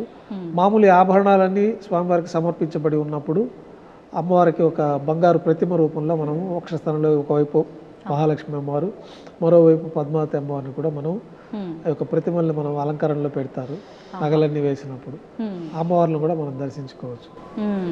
ఇప్పుడు స్వామివారికి అంటే రూపము ఇవన్నీ మాట్లాడుకున్నాం, బాగుంది. గర్భగుడి విషయానికి వస్తే కనుక ఒకవైపున అంటే స్వామివారికి ఇంతకు ముందట ఎప్పుడో ఏదో తగిలింది గుణపము అని చెప్పి ఆ దెబ్బ తగిలిన ఆ గుణపం ఏదైతే ఉందో అది గర్భగుడిలోనే స్వామివారికి ఎడమ వైపున ఉంది అని చెప్పి ఇలా రకరకాలుగా చెప్తూ ఉంటారు. అండ్ గర్భగుడిలో ఉన్న దీపాలు కూడా అఖండంగా కొన్ని యుగాల నుంచి వెలుగుతూనే ఉన్నాయి అని చెప్పి అంటూ ఉంటారు. అవన్నీ ఎంతవరకు వాస్తవాలు గురుగారు? అంటే అవన్నీ ఏదో మరి వాళ్ళు చెప్పేవాళ్ళు ఎందుకు, కానీ అట్లాంటివి ఏమి ఉండవు మన ఆలయంలో. ఏం లేదు. స్వామివారి గర్భాలయంలో దీపాలు ఉంటాయి కానీ కొన్ని యుగాలని కాదు. మనం ఎప్పుడు మళ్ళా ఈ కోయిలాల్లో తిరుమంజనం అప్పుడు ఆ దీపాలన్నీ బయట తీసుకొస్తాము, దాన్నంతా బాగా శుద్ధి చేసి మళ్ళీ తిరిగి లోపల పెడతాము. సంవత్సరానికి 4 పర్యాయాలు ఈ కోయిలాల్లో తిరుమంజనం అని చెప్పి ఆలయం అంతా శుద్ధి చేసే కార్యక్రమం ఉంటుంది. అట్లాంటప్పుడు ఆ దీపాలన్నీ అఖండాలు తీసుకొచ్చి బయట పెట్టి ఆ వెండి దీపాలన్నీ కూడా మనం శుద్ధి చేయడం జరుగుతుంటుంది. అట్లా కార్యక్రమాలన్నీ ఉంటాయి కాబట్టి కొన్ని యుగాల నుంచి ఉంటున్నది అట్లాగే అనేది మరి ఏదో మరి అది కొంచెం ఒక అపోహ మాత్రమే అనుకోవచ్చు. మరి గుణపం సంగతి ఏంటి గురువుగారు? గుణపం అనంతాల వారి తోటలో స్వామివారికి గుణపం దెబ్బ తగిలిందని చెప్పి మనకి ఇక్కడ స్థల పురాణంలో అట్లా చెప్పబడి ఉంది. దాని ప్రతీకగానే మనకి మహద్వారం పైన ఆ గుణపం ఉంటుంది, తేలాడుతూ ఉంటుంది పైన. అది తగిలిందని చెప్పి అందుకనే మనం ఈ తెల్లగా గెడ్డం పట్టు పెడతామనేది ఇక్కడ ఒక పురాణంలో చెప్పబడి ఆ విధానాన్ని అనుసరించి నేటికి కూడా ఆ గెడ్డం పట్టు అనేది మనం అక్కడ పచ్చకర్పూరంతో. అంటే అది పచ్చకర్పూరమే ఎందుకని గురువుగారు? స్వామివారికి పరిమళ భరితమైన ద్రవ్యం అది ఒకటే కాబట్టి ఆ పచ్చకర్పూరం తెల్లగా ఉంటుంది. మిగతా గతంలో చందనంతో పెట్టేవాళ్ళు ఒకప్పట్లో స్వామివారికి. చందనంతో పెట్టినప్పుడు అది అంతగా కనిపించేది కాదని చెప్పి తర్వాత పచ్చకర్పూరంతో స్వామివారికి తెల్లగా నామాన్ని అలంకరించడం జరుగుతుంది. మహాద్వారం అంటే గర్భగుడి ముందర ఉండే మొదట ప్రారంభంలో ప్రవేశించేసే మొదటి గోపురమే మహాద్వారం అంటారు. తర్వాత వెండి వాకిలి ఉంటుంది, తర్వాత గర్భాలయం లోపల స్వామివారి దగ్గరికి వెళ్తాం. ఓకే. ఇప్పుడు స్వామివారికి ఫేస్ చూడగానే మనకు స్వామివారి కళ్ళు కూడా క్లోజ్ చేయబడి ఉంటుంది పచ్చకర్పూర నామంతో. ఎందుకని అంటే పచ్చకర్పూర నామమే విశేషము. మరి నామం పెట్టొచ్చు, పై వరకైనా పెట్టొచ్చు, కళ్ళుతో మూసేసి మరి ఎందుకు పెట్టాలి? అలా ఏదైనా ఉందా, ముందు నుంచి చెప్పబడి ఉందా? కళ్ళు మూసివేయడానికి గతంలో ఈ వడగల తెంగలి అనే ఒక భేదాభిప్రాయాలు నామంలో వచ్చినప్పుడు ఈ ప్రీవీ కౌన్సిల్లో నార్త్ ఆర్కాట్ పరిపాలనలో ఉండేది అప్పట్లో దేవాలయం. అప్పట్లో నామము యూ టైప్ పెట్టాలా, వై టైప్ పెట్టాలా అని ఈ యొక్క సందిగ్ధంలోది వాళ్ళిద్దరి మధ్య గొడవలు వచ్చి దాన్ని లండన్ ప్రీవీ కౌన్సిల్ ఆ కోర్టులో వేసి అక్కడ యూ వద్దు, వై వద్దు, చదరంగా పెట్టండి అని వాళ్ళు ఒక కోర్టు డైరెక్షన్ ఇవ్వడము. ఆ ప్రకారము స్వామివారికి ఇప్పుడు ఆ సైజులో మనం పెడితే వాళ్ళొక సైజు కూడా నిర్ధారణ చేయడం జరిగింది. ఆ సైజులో మనం స్వామివారికి నామం అలంకారం చేయడంతో కళ్ళు మూత వేయబడుతూ ఉంటాయి. అయితే గురువారం నాడు నేత్ర దర్శనంగా మనము శుక్రవారం అభిషేకం ఏర్పాట్లో భాగంగా నేత్రాలు కనిపించే విధంగా ఆ నామాన్ని చిన్న చేయటం అనేది కూడా మన తిరుమల ఆలయంలో దర్శించుకోవచ్చు. ఆ కోర్టు యొక్క ఆదేశానుసారం ఆ విధంగా చేయవలసి వచ్చింది, కానీ దానికి ప్రత్యేకమైన కారణాలంటూ ఏమీ మనకు పురాణాల్లో ఎక్కడ చెప్పబడలేదు. ఇప్పుడు ఈ 3 నామాలే ఎందుకని గురుగారు? దాని వెనకాల కూడా ఆంతర్యం ఏమైనా ఉందా? అంటే నామం సైజు ఇలా పెట్టాలి, ఈ షేప్లో అంటే ఇది కోర్టు ఆదేశాల మేరకే. మనకైతే కస్తూరి తిలకం అనేది ఒక తిలకము సెంటర్లో పెట్టుకోవడం అనేది ఒకటి సహజసిద్ధంగా అనాది నుంచి ఉంది. ఈ నామం అనేది స్వామివారి పాదాలు ఆకారంలో మనకి యూ అంటే పాదం ఇట్లా పెట్టినప్పుడు ఆ యూ షేప్లో అట్లా ఉంటుంది కాబట్టి ఆ యూ షేప్ నామం అట్లా ఉంటుంది. స్వామివారికి కూడా ఆ నామాన్ని అట్లా అలంకరించి మధ్యలో నల్లటి కస్తూరి తిలకాన్ని మనము ఈ పునుగు దీంతో మనం కస్తూరి తిలకం అనేసి ఈ కస్తూరి ముఖం నుంచి వచ్చిన దాంతో కస్తూరి కూడా మనం అలంకారం చేయడం జరుగుతుంది. ఓకే. అయితే చాలా మంది విశ్వసిస్తూ ఉంటారని నేను విన్నాను, అది వాస్తవమో ఏంటో తెలియదు కానీ తిరుమల క్షేత్రంలో కూడా అంటే షాపింగ్ మాల్స్ వాళ్ళు కానివ్వండి, ఇక్కడ నివసించే వారందరూ కూడా మిగతా రోజులంతా స్వామి పచ్చకర్పూర నామంతో కళ్ళు కప్పవేయబడి ఉంటాయి. గురువారమో మీరు చెప్పినట్టుగా ఒక్కరోజు మాత్రమే తీయబడి ఉంటుంది. ఈ రోజున స్వామి అందరినీ చూస్తుంటాడు, ఆ రోజున అబద్ధాలు ఆడకూడదు, ఇలా నిష్టగా ఉండాలి అని చెప్పి అంటూ ఉంటారట. అంటే ఆయన కళ్ళు మూసుకుంటే ఏంటి, తెరిస్తే ఏంటి, అంతా చూస్తూనే ఉంటాడు ఆయన. మరి దీని గురించి ఏం చెప్తారు మీరు? ఇది భక్తుల విశ్వాసము, వారికి ఆ విధమైన భయం అనేది అనాది కాలం నుంచి యొక్క తిరుమల క్షేత్రంలో ఇతర ప్రాంతాల్లో వారికి కూడా ఉన్నది ఆ సాంప్రదాయము. స్వామి కానీ దివ్య దృష్టి స్వామివారి స్వరూపం మనము మనం స్వామివారిని చూసిన దానికంటే కూడా స్వామివారి దృష్టిలో మనం పడతాం ఖచ్చితంగా. ఆయన భక్తితోటి మనం తిరుమల క్షేత్రానికి వచ్చినప్పుడు ఆయన దృష్టిలో మనం పడతాము. అది దివ్య దృష్టితో ఉంటారు, కానీ స్వామివారి ఇట్లా నేత్రాలు తెలిసి డైరెక్ట్గా మనం చూసినట్టు చూసే విధానం మనకు ఉండదు కదా. ఇప్పుడు మీరు ఇంతకు ముందర చెప్పినట్టు స్వామివారికి వేసిన మాలలు ఇవన్నీ కూడా వెనకాల వేస్తే ఎక్కడో తెలడం ఇదంతా అవాస్తవం అన్నారు. మరి ఈ స్వామివారికి ఉపయోగించినవన్నీ ఏం చేస్తుంటారు గురుగారు? మనకు అనాది కాలం నుంచి శ్రీవారి ఆలయంలో ఈశాన్యం వైపున ఒక బావి ఏర్పాటు చేశారు. అప్పుడు కొద్ది పరిమాణంలో స్వామివారికి పుష్పాలంకరణ జరిగేది. తర్వాత వైభవం పెరిగినాక ఎక్కువ పుష్పాలంకరణ, టన్నుల కొద్ది స్వామివారి కైంకర్యాలకు పుష్పాలు వినియోగించడం జరుగుతూ ఉంది. అప్పట్లో ఆ పుష్పాలని తీసి ఆ బంగారు బావిలో వేయడానికి ఎవరు తొక్కని ప్రదేశంలో ఉండాలని చెప్పి అక్కడ వేయడము, తర్వాత అక్కడి నుంచి తీసుకెళ్ళి ఒక పారే నది దగ్గర కానీ ఒక చెట్టు మొదల్లో కానీ ఎవరు తొక్కని ప్రదేశంలో నిమజ్జనం చేయడం అనేది అనాది కాలం నుంచి ఉంది. శాస్త్రాలు కూడా ఆ విధంగానే చెప్పబడి ఉంది. ఆ యొక్క పద్ధతిని అనుసరించి ఆ బంగారు బావిలో పుష్పాలు వేయడం జరుగుతుంది. తర్వాత మన గార్డెన్ డిపార్ట్మెంట్ వాళ్ళు, ఉద్యానవన శాఖ వాళ్ళు ఆ పుష్పాలను తీసుకెళ్ళి లోయల్లో నిక్షిప్తం చేయడం జరుగుతుంది భూమిలో. అంటే జనావాసం లేని ప్రదేశం, జనావాసం ఎవరు తొక్కని ప్రదేశంలో కొండలు లోయలు ఉన్నాయి కాబట్టి వాళ్ళు దానికి తగిన ప్రదేశంలో దాన్ని నిక్షిప్తం చేయడం జరుగుతుంది. ఇప్పుడు స్వామివారికి ఏదైతే ఈ పువ్వులు ఇవన్నీ మాలలు వస్తున్నాయో, అంటే నెయ్యి పాలు ఇవన్నీ కూడా ఏదో ఒక రహస్యమైన గ్రామం నుంచే విశేషంగా వస్తుంటాయని, ఆ గ్రామవాసులు అంటే వాళ్ళు బయటికి రాకూడదు, ఆ గ్రామంలోకి ఇతరత్ర ఎవరు వెళ్ళకూడదు అని చెప్పి ఒక విషయం నేను విన్నాను. అది ఎంతవరకు వాస్తవం గురువు? ఇదంతా కల్పితాలే కానీ వాస్తవం కాదు. స్వామివారికి ఇక్కడ మన తిరుమల తిరుపతి దేవస్థానం వారు ప్రత్యేకంగా ఈ పశుశాల ఒకటి ఉన్నాయి, దాంట్లో పశువులు ఉన్నాయి. అక్కడి నుంచి పాలు తయారయ్యే అభిషేకానికి కానీ, ప్రతిరోజు నైవేద్యాలకు కానీ, ప్రసాదాలకు కానీ పాలన్నీ కూడా అక్కడి నుంచే వస్తాయి. మన పశువులు స్వామివారి దగ్గర ఆధీనంలో ఉండే పశుశాలలోనే ఇవన్నీ తయారవుతూ ఉంటాయి. ఇప్పుడు స్వామివారికి విశేషంగా అంటే మనకు అర్చనలు, అభిషేకాలు, బ్రహ్మోత్సవాలు అన్నారు. ఇలా విశేషంగా నిత్యము ఎలాంటి క్రతువులు జరుగుతూ ఉంటాయి? విశేషంగా ఎలాంటి క్రతువులు జరుగుతూ ఉంటాయి గురుగారు? ప్రతిరోజు స్వామివారికి ఒక మనుష్య స్వరూపంలోనే మనం సేవలు అందిస్తూ ఉంటాము.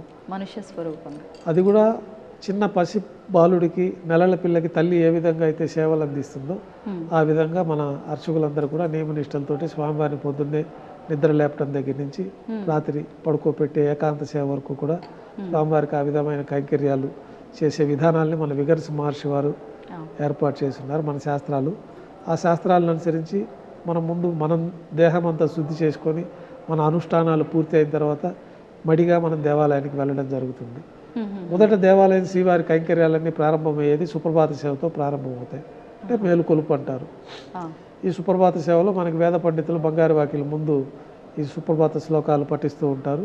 అటువైపు ఇటువైపు సేవా భక్తులంతా కూడా ఆ టికెట్లు తీసుకున్న భక్తులు అక్కడికి వచ్చి ఉంటారు.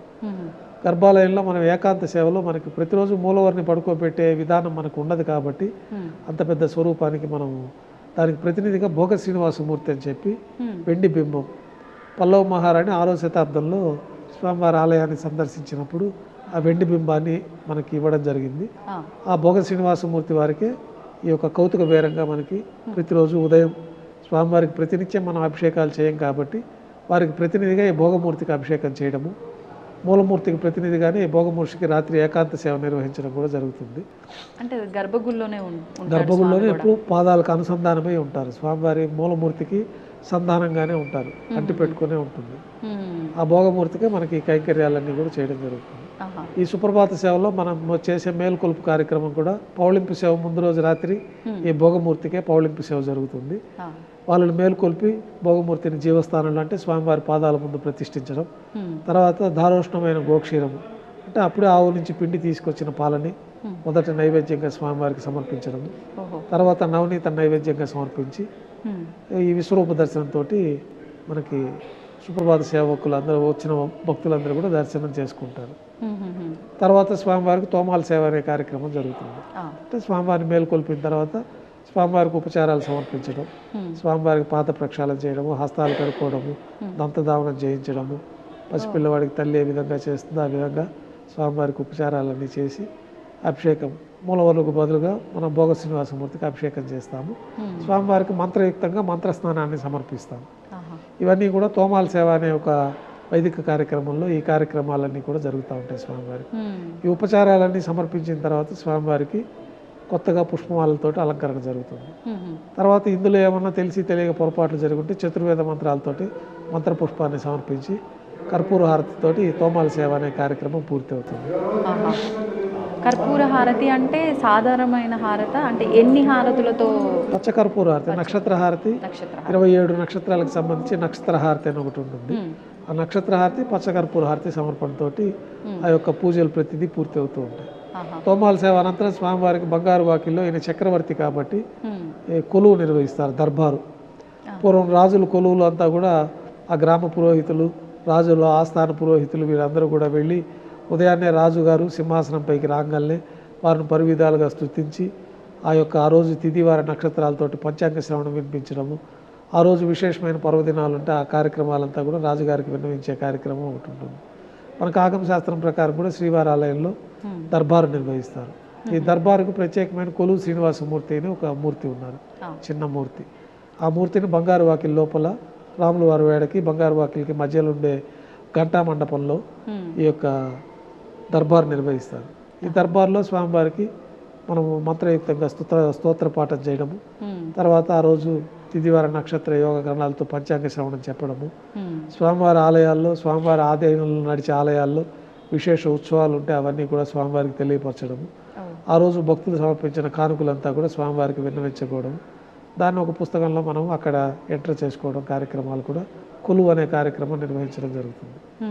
ఈ కొలువు పూర్తి అయిపోయిన తర్వాత ఈ కొలువులోనే స్వామివారికి నువ్వుల పొడి, బెల్లం పొడి కలిపిన మిశ్రమాన్ని, సొంటి కలిపి ఉంటుంది, ఒక ప్రత్యేకమైన మిశ్రమాన్ని స్వామివారికి నైవేద్యంగా సమర్పిస్తారు. ఎందుకని గురుగారు ఈ విశేషమైన ప్రసాదమే? అది స్వామివారికి తీపి తినిపించడం కార్యక్రమంలో భాగంగా ఈ కొలువులో స్వామివారికి ఆ ప్రసాదం నైవేద్యంగా సమర్పిస్తారు. తర్వాత స్వామివారికి ప్రీతిపాత్రమైన నవనీతాన్ని కూడా నైవేద్యంగా సమర్పించడం జరుగుతుంది. కర్పూర నీరాజనంతో ఈ కొలువు పూర్తి అయిపోతుంది. తర్వాత సహస్రనామార్చన ప్రారంభమవుతుంది.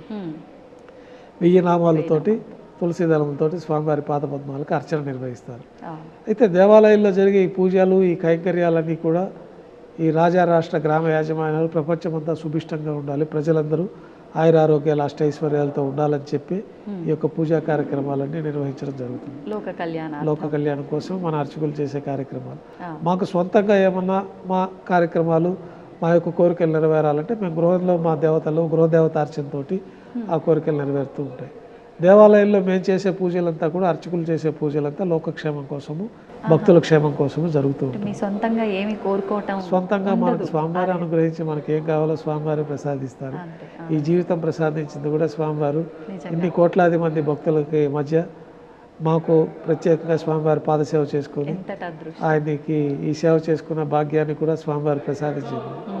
కాబట్టి అది మేము కోరకుండానే స్వామివారు మాకు ఏం కావాలో అవన్నీ కూడా స్వామివారి ప్రసాదిస్తూ ఉంటారు. లోకక్షేమం కోసం దేవాలయంలో ఈ సహస్రనామార్చన, ఈ పూజలన్నీ పూర్తి అయిపోతాయి. తర్వాత ప్రాతకాల నైవేద్యంలో భాగంగా స్వామివారికి విశేషంగా అన్నప్రసాదాలన్నీ కూడా నైవేద్యంగా సమర్పించడం జరుగుతుంది. ఈ అన్నప్రసాదాల్లో కూడా మాతృప్రసాదం అని చెప్పి మొట్టమొదటిగా గర్భాలయం లోపలికి వచ్చే ప్రసాదం అదొకటే. ఎందుకంటే ఒకళ్ళు మాతాదేవి మొట్టమొదటిసారిగా తన చేతితోటి స్వామివారికి భూలోకంలో ఈ ప్రసాదాన్ని సమర్పించారు కాబట్టి మాతృప్రసాదం పెరుగన్నం. అంటే దాంట్లో తిరగమాత్ర లేకుండా, నెయ్యి పదార్థం ఏది కలవకుండా, నెయ్యి, నూనె ఈ పదార్థాలు కలవకుండా పాలు పెరుగుతోటి తయారు చేసిన మాతృప్రసాదాన్ని మొట్టమొదటి నైవేద్యంగా స్వామివారికి నైవేద్యంగా సమర్పిస్తారు. ఇది ముందు రోజే తయారు చేస్తారు లేదా ఆ రోజు తయారు చేస్తారు. అప్పటికప్పుడే తెల్లవారి ఉదయం మనం సుప్రభాత సేవలో ఆలయంలో ప్రవేశించిన తర్వాత ఈ పాచక కైంకర్య పనులు అంటే పోట్లో ప్రసాదాలు తయారు చేసేవాళ్ళని పాచకులు అంటాము. వారు పాచకులు కూడా వాళ్ళు శుచి ఆలయానికి వచ్చి వాళ్ళ అనుష్ఠానాలన్నీ పూర్తయిన తర్వాత వాళ్ళు మంత్రయుక్తంగా ఈ యొక్క ఆలయంలో పొయ్యిలు ఏర్పాటు చేసుకొని దాంట్లో అన్నప్రసాదాలన్నీ తయారు చేయడము, అన్నప్రసాదాలన్నీ కూడా ఎవరి దృష్టి దాని మీద పడకుండా దానిపైన మూతలు పెట్టి పవిత్రంగా శ్రీవారి గర్భాలయంలోకి తీసుకురావడము, ఈ ఘటానాథం మధ్య ఈ ప్రసాదాలన్నీ స్వామివారికి నైవేద్యం సమర్పించిన తర్వాత అలా ఎన్ని రకాల ప్రసాదాలు నివేదన చేస్తారు గురుగారు? ప్రతిరోజు పొద్దున ఒక 4 రకాలు శుద్ధాన్నం వస్తుంది. శుద్ధాన్నం అత్యంత ప్రీతిపాత్రమైంది, అంటే ఒట్టి అన్నం.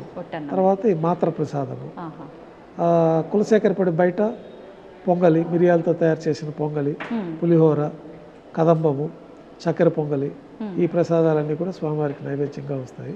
పొంగలి అంటే కట్టె పొంగలి, కట్టె పొంగలి, దానికి మిరియాలు, కూడా ఏదో జీలకర్ర. విశేషం ఉందని విన్నాము భక్తులకు, అంటే సంతానం కలగని అది వారికి. ఈ పొంగలి అది ఈ కాదు. పొంగలి. అది ధ్వజ ఆరోహణ రోజు ప్రత్యేకంగా మనం ధ్వజస్తంభం పైన గరుపంతుల వారికి నివేదన చేస్తాము. అది గరుడు ప్రసాదంగా సంతానం లేని వారికి సంతానం కలుగుతుంది అనేది ఆ ప్రసాద స్వీకరణతో జరుగుతుంది. అది ఏ రోజు అన్నారు గురుగారు? అది బ్రహ్మోత్సవాల్లో ధ్వజ ఆరోహణం రోజు. ఓకే. నిత్యం మనకి ఆదివారం నాడు మళ్ళీ ప్రత్యేకంగా ఒక ప్రసాదాన్ని స్వామివారికి అమృత కలశం అనే ప్రసాదాన్ని నైవేద్యంగా సమర్పిస్తాము. ఆ ప్రసాదం దొరికితే కూడా సంతానం లేని వారికి సంతానం కలుగుతుంది తప్పకుండా. అది అమృత కలశం అని చెప్పి మిరియాలు, జీలకర్ర, తర్వాత నెయ్యి, మినుములు, బియ్యము వీటన్నిటిని దంచి ఒక ప్రత్యేకమైన అమృత కలశం, ఉడకపెట్టని ప్రసాదం అని, వీటన్నిటిని బెల్లం వేసి దంచి ఒక ప్రసాదం తయారు చేస్తారు. పొడిగా ఉంటుందా గురుగారు? ముద్దగానే ముద్దగా ఉంటుంది. అమృత కలశం అనేది పూర్వకాలం మంచి ప్రసాదంగా ఉండేది. తర్వాత ఆ స్థానంలో ఈ లడ్డు రావడం జరిగింది. ఈ లడ్డు కూడా మొదట బూందీగా స్వామివారికి నైవేద్యం పెట్టేవాళ్ళు. విడిగా బూందీ బూందీ.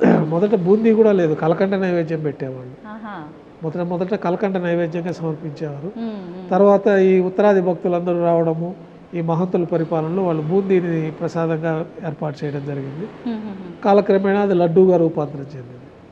అది లడ్డు కూడా ప్రతినిత్యం కళ్యాణం జరుగుతుంది కాబట్టి కళ్యాణ అద్భుత గాత్రాయ కామితార్థ ప్రదాయని అని కళ్యాణం కోసమే స్వామివారు భూలోకానికి వచ్చారు, పద్మావతి దేవుని కళ్యాణం చేసుకున్నారు. కాబట్టి ఈ లడ్డూ ప్రసాదాన్ని కూడా మనం భక్తులందరికీ కూడా ఎక్కువ కాలం నిల్వ ఉండే ప్రసాదంగా ఈ ప్రసాదాన్ని వాళ్ళు తీసుకెళ్ళచ్చు. గతంలో ఇది ఉండేది మనకి బూందీ ప్రసాదం. ఇప్పుడు ఈ లడ్డూ ప్రసాదాన్ని అత్యంత ప్రీతిపాత్రమైన ప్రసాదంగా తిరుమల క్షేత్రాన్ని దర్శించిన భక్తులు వారి వారి గ్రామాలకు తీసుకెళ్ళి వారి బంధుమిత్రులకు అందరికీ కూడా ఈ ప్రసాదాన్ని ఇచ్చి వారందరికీ కూడా స్వామివారి అనుగ్రహం వచ్చే విధంగా కోరుకుంటూ ఉంటారు. చాలా మంది భక్తుల విశ్వాసం ఏంటి అంటే, స్వామి మమ్మల్ని ఇంకా పిలుచుకోలేదు, మేము ఆయన దర్శనానికి వెళ్ళలేదు, అయినా ఆయన ప్రసాదం మా వరకు వచ్చిందంటే ఆయన చల్లని చూపు మా పైన ఉంది అని భావిస్తారు. అంతే కదా, స్వామివారి దగ్గర నుంచి పిలుపు వచ్చినట్టే. ఈ లడ్డూ ప్రసాదం తీసుకున్న తర్వాత స్వామివారికి వారికి ఒక సమయం కేటాయించి దర్శనాన్ని కూడా అనుగ్రహిస్తారు. వాళ్ళు రావడానికి అన్ని ఇబ్బందులు లేకుండా బయలుదేరి వచ్చి స్వామివారి దర్శనం చేసుకుంటారు.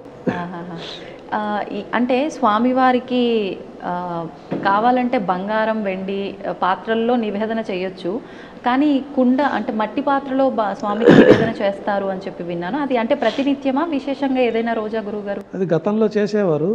తర్వాత మనకి వెండి, బంగారు, కంచు, ఈ మట్టి పాత్రలు విశేషంగా చెప్పబడింది ఆగమ శాస్త్రాల్లో కూడా. అప్పటి కాలంలో ఇంత సౌలభ్యం లేదు కాబట్టి ఆ మట్టి పాత్రలో స్వామివారికి నైవేద్యం చేసేవాళ్ళు. ప్రసాదాలు కూడా ఆ మట్టి పాత్రలోనే తయారు చేసేవారు అనేది మనకి పెద్దలు చెప్పేవారు. తర్వాత కాలంలో మనకి వెండి పాత్రలు, కంచు పాత్రలు అంతా కూడా తయారవుతున్నాయి కాబట్టి ఇప్పుడు శ్రేష్టంగా వెండి పాత్రలో స్వామివారికి నైవేద్యాలు వస్తాయి. కులశేఖరపడి బయట వచ్చే ప్రసాదాలన్నీ కంచు పాత్రలో వస్తాయి. అత్యంత ముఖ్యమైన ప్రసాదం ఈ మాత్ర ప్రసాదం కాబట్టి ఈ మాత్ర ప్రసాదం వెండి గంగాళంలోనే తీసుకొని వస్తూ ఉంటారు. ఓహో, అంటే ఒక్కొక్క ప్రసాదం ఒక్కొక్క రకమైన పాత్రలో విశేషంగా నివేదన చేస్తూ ఉంటారు. ఈ ప్రసాదాలన్నీ ప్రాతకాల నైవేద్యంగా అయిపోతాయి. తర్వాత భక్తుల దర్శనం యథావిధిగా కొనసాగుతుంది. కొద్ది విరామం తర్వాత మాధ్యాహ్నిక ఆరాధనలు ఉంటాయి. ఈ మాధ్యాహ్నిక ఆరాధనలో స్వామివారికి విశేషంగా అష్టోత్తర శతనామాలతో అర్చన జరుగుతుంది. నైవేద్యంగా కూడా అన్న ప్రసాదాలు నైవేద్యంగా సమర్పించడం. తర్వాత భక్తులు సర్వదర్శనానికి వదులుతారు.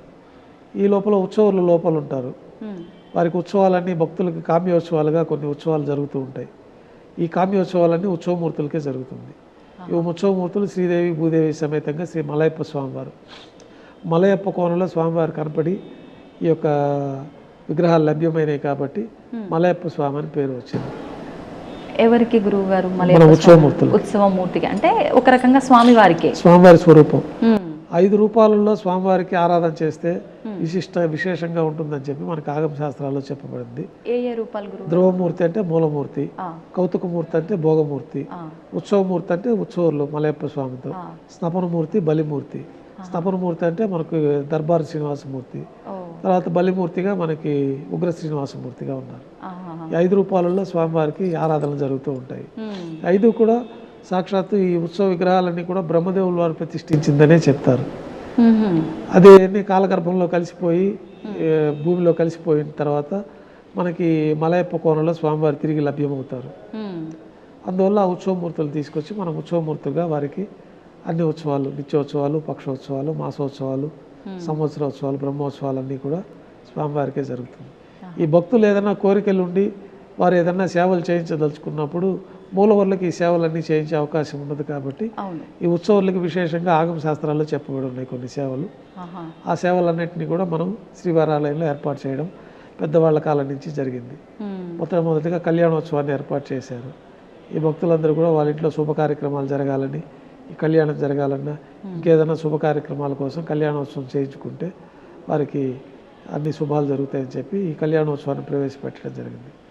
ఉభయదేవులతో ఈ మాధ్యానికి నివేదన పూర్తి అయిన తర్వాత మలయప్ప స్వామివారు కళ్యాణ మండపానికి వేంచేస్తారు. అక్కడ స్వామివారికి అంగరంగ వైభవంగా అగ్ని ప్రతిష్టతో కూడి విశేషంగా వైదికంగా ఈ కళ్యాణోత్సవాన్ని భక్తుల కోసం నిర్వహించడం జరుగుతుంది. నిత్యము జరుగుతుందా గురుగారు? నిత్య కళ్యాణం. స్వామివారికి గతంలో ఎక్కువ మంది భక్తులు లేరు. అప్పుడు ఇప్పుడు ఈ కామ్యోత్సవాల కింద భక్తులు ఆ యొక్క కోరిక కోరుకొని ఆ యొక్క కోరికతోటి వచ్చి ఆ డబ్బులు కట్టిన వారికే కళ్యాణోత్సవం జరిగేది. తర్వాత కాలంలో ఇప్పుడు ప్రతినిత్యం భక్తులు లక్షలాది మంది వస్తున్నారు. దీంట్లో వేలాది మంది కళ్యాణోత్సవం స్వామివారికి టికెట్లు తీసుకొని కామ్యోత్సవాలుగా ఈ కళ్యాణోత్సవాలు చేయించుకుంటూ ఉంటారు. ఈ కళ్యాణోత్సవాలన్నీ కూడా మనకి సంపంగి ప్రాకారంలో కళ్యాణ మండపంలో జరుగుతుంది. ఈ కళ్యాణోత్సవంలో కూడా వైదికంగా స్వామివారికి విశేష ఉత్సవంగా ఆగమ శాస్త్రాల్లో చెప్పబడినట్లు పుణ్యావచనం జరుగుతుంది. ఆ స్థలం అంతా శుద్ధి, స్వామివారికి వాడే ద్రవ్యాలంతా శుద్ధి కోసం ఆ పుణ్యావచనం అనే కార్యక్రమం. తర్వాత అంకురార్పణ అని ప్రతి ఉత్సవానికి శుభసూచకంగా అంకురార్పణ కార్యక్రమం కూడా జరుగుతుంది. రక్షాబంధన కార్యక్రమం జరుగుతుంది. తర్వాత అగ్నిముఖంగా దేవతలందరినీ ఆహ్వానించి అగ్ని ప్రతిష్ఠ అనే కార్యక్రమం జరుగుతుంది. తర్వాత స్వామివారికి అమ్మవార్లకి కళ్యాణం సందర్భంగా నూతన పట్టు వస్త్రాలు సమర్పించడం, తర్వాత విశేషంగా మాంగళ్యాలకి పూజ, మహాసంకల్ప పఠనం. అంటే మనం ఏ ప్రదేశంలో ఉన్నాము, ఎందుకోసం ఈ కళ్యాణోత్సవం నిర్వహిస్తున్నామనే సంకల్పాన్ని కూడా ఆ సమయంలో పఠించడం జరుగుతుంది. ఆ మహాసంకల్ప పఠనం స్వామివారి గోత్ర ప్రవలతోటి, అమ్మవారి గోత్ర ప్రవలతోటి మంత్రాల పఠనం అంతా పూర్తయిన తర్వాత మాంగళ్యాలకు అభిషేకం చేసి, అంటే గోత్రనామాలతో అంటే ఇప్పుడు స్వామివారి ఇక్కడ అదే మనకు ఆవిర్భవించిన దానికి ఈ భరద్వాజ మహర్షి స్వామివారి ప్రతిష్ఠించారనేది ఒకటి పురాణాల్లో కూడా ఉంది కాబట్టి భారద్వాజ గోత్రంగా స్వామివారికి ఇక్కడ ఆరాధనలు జరుగుతూ ఉంటాయి.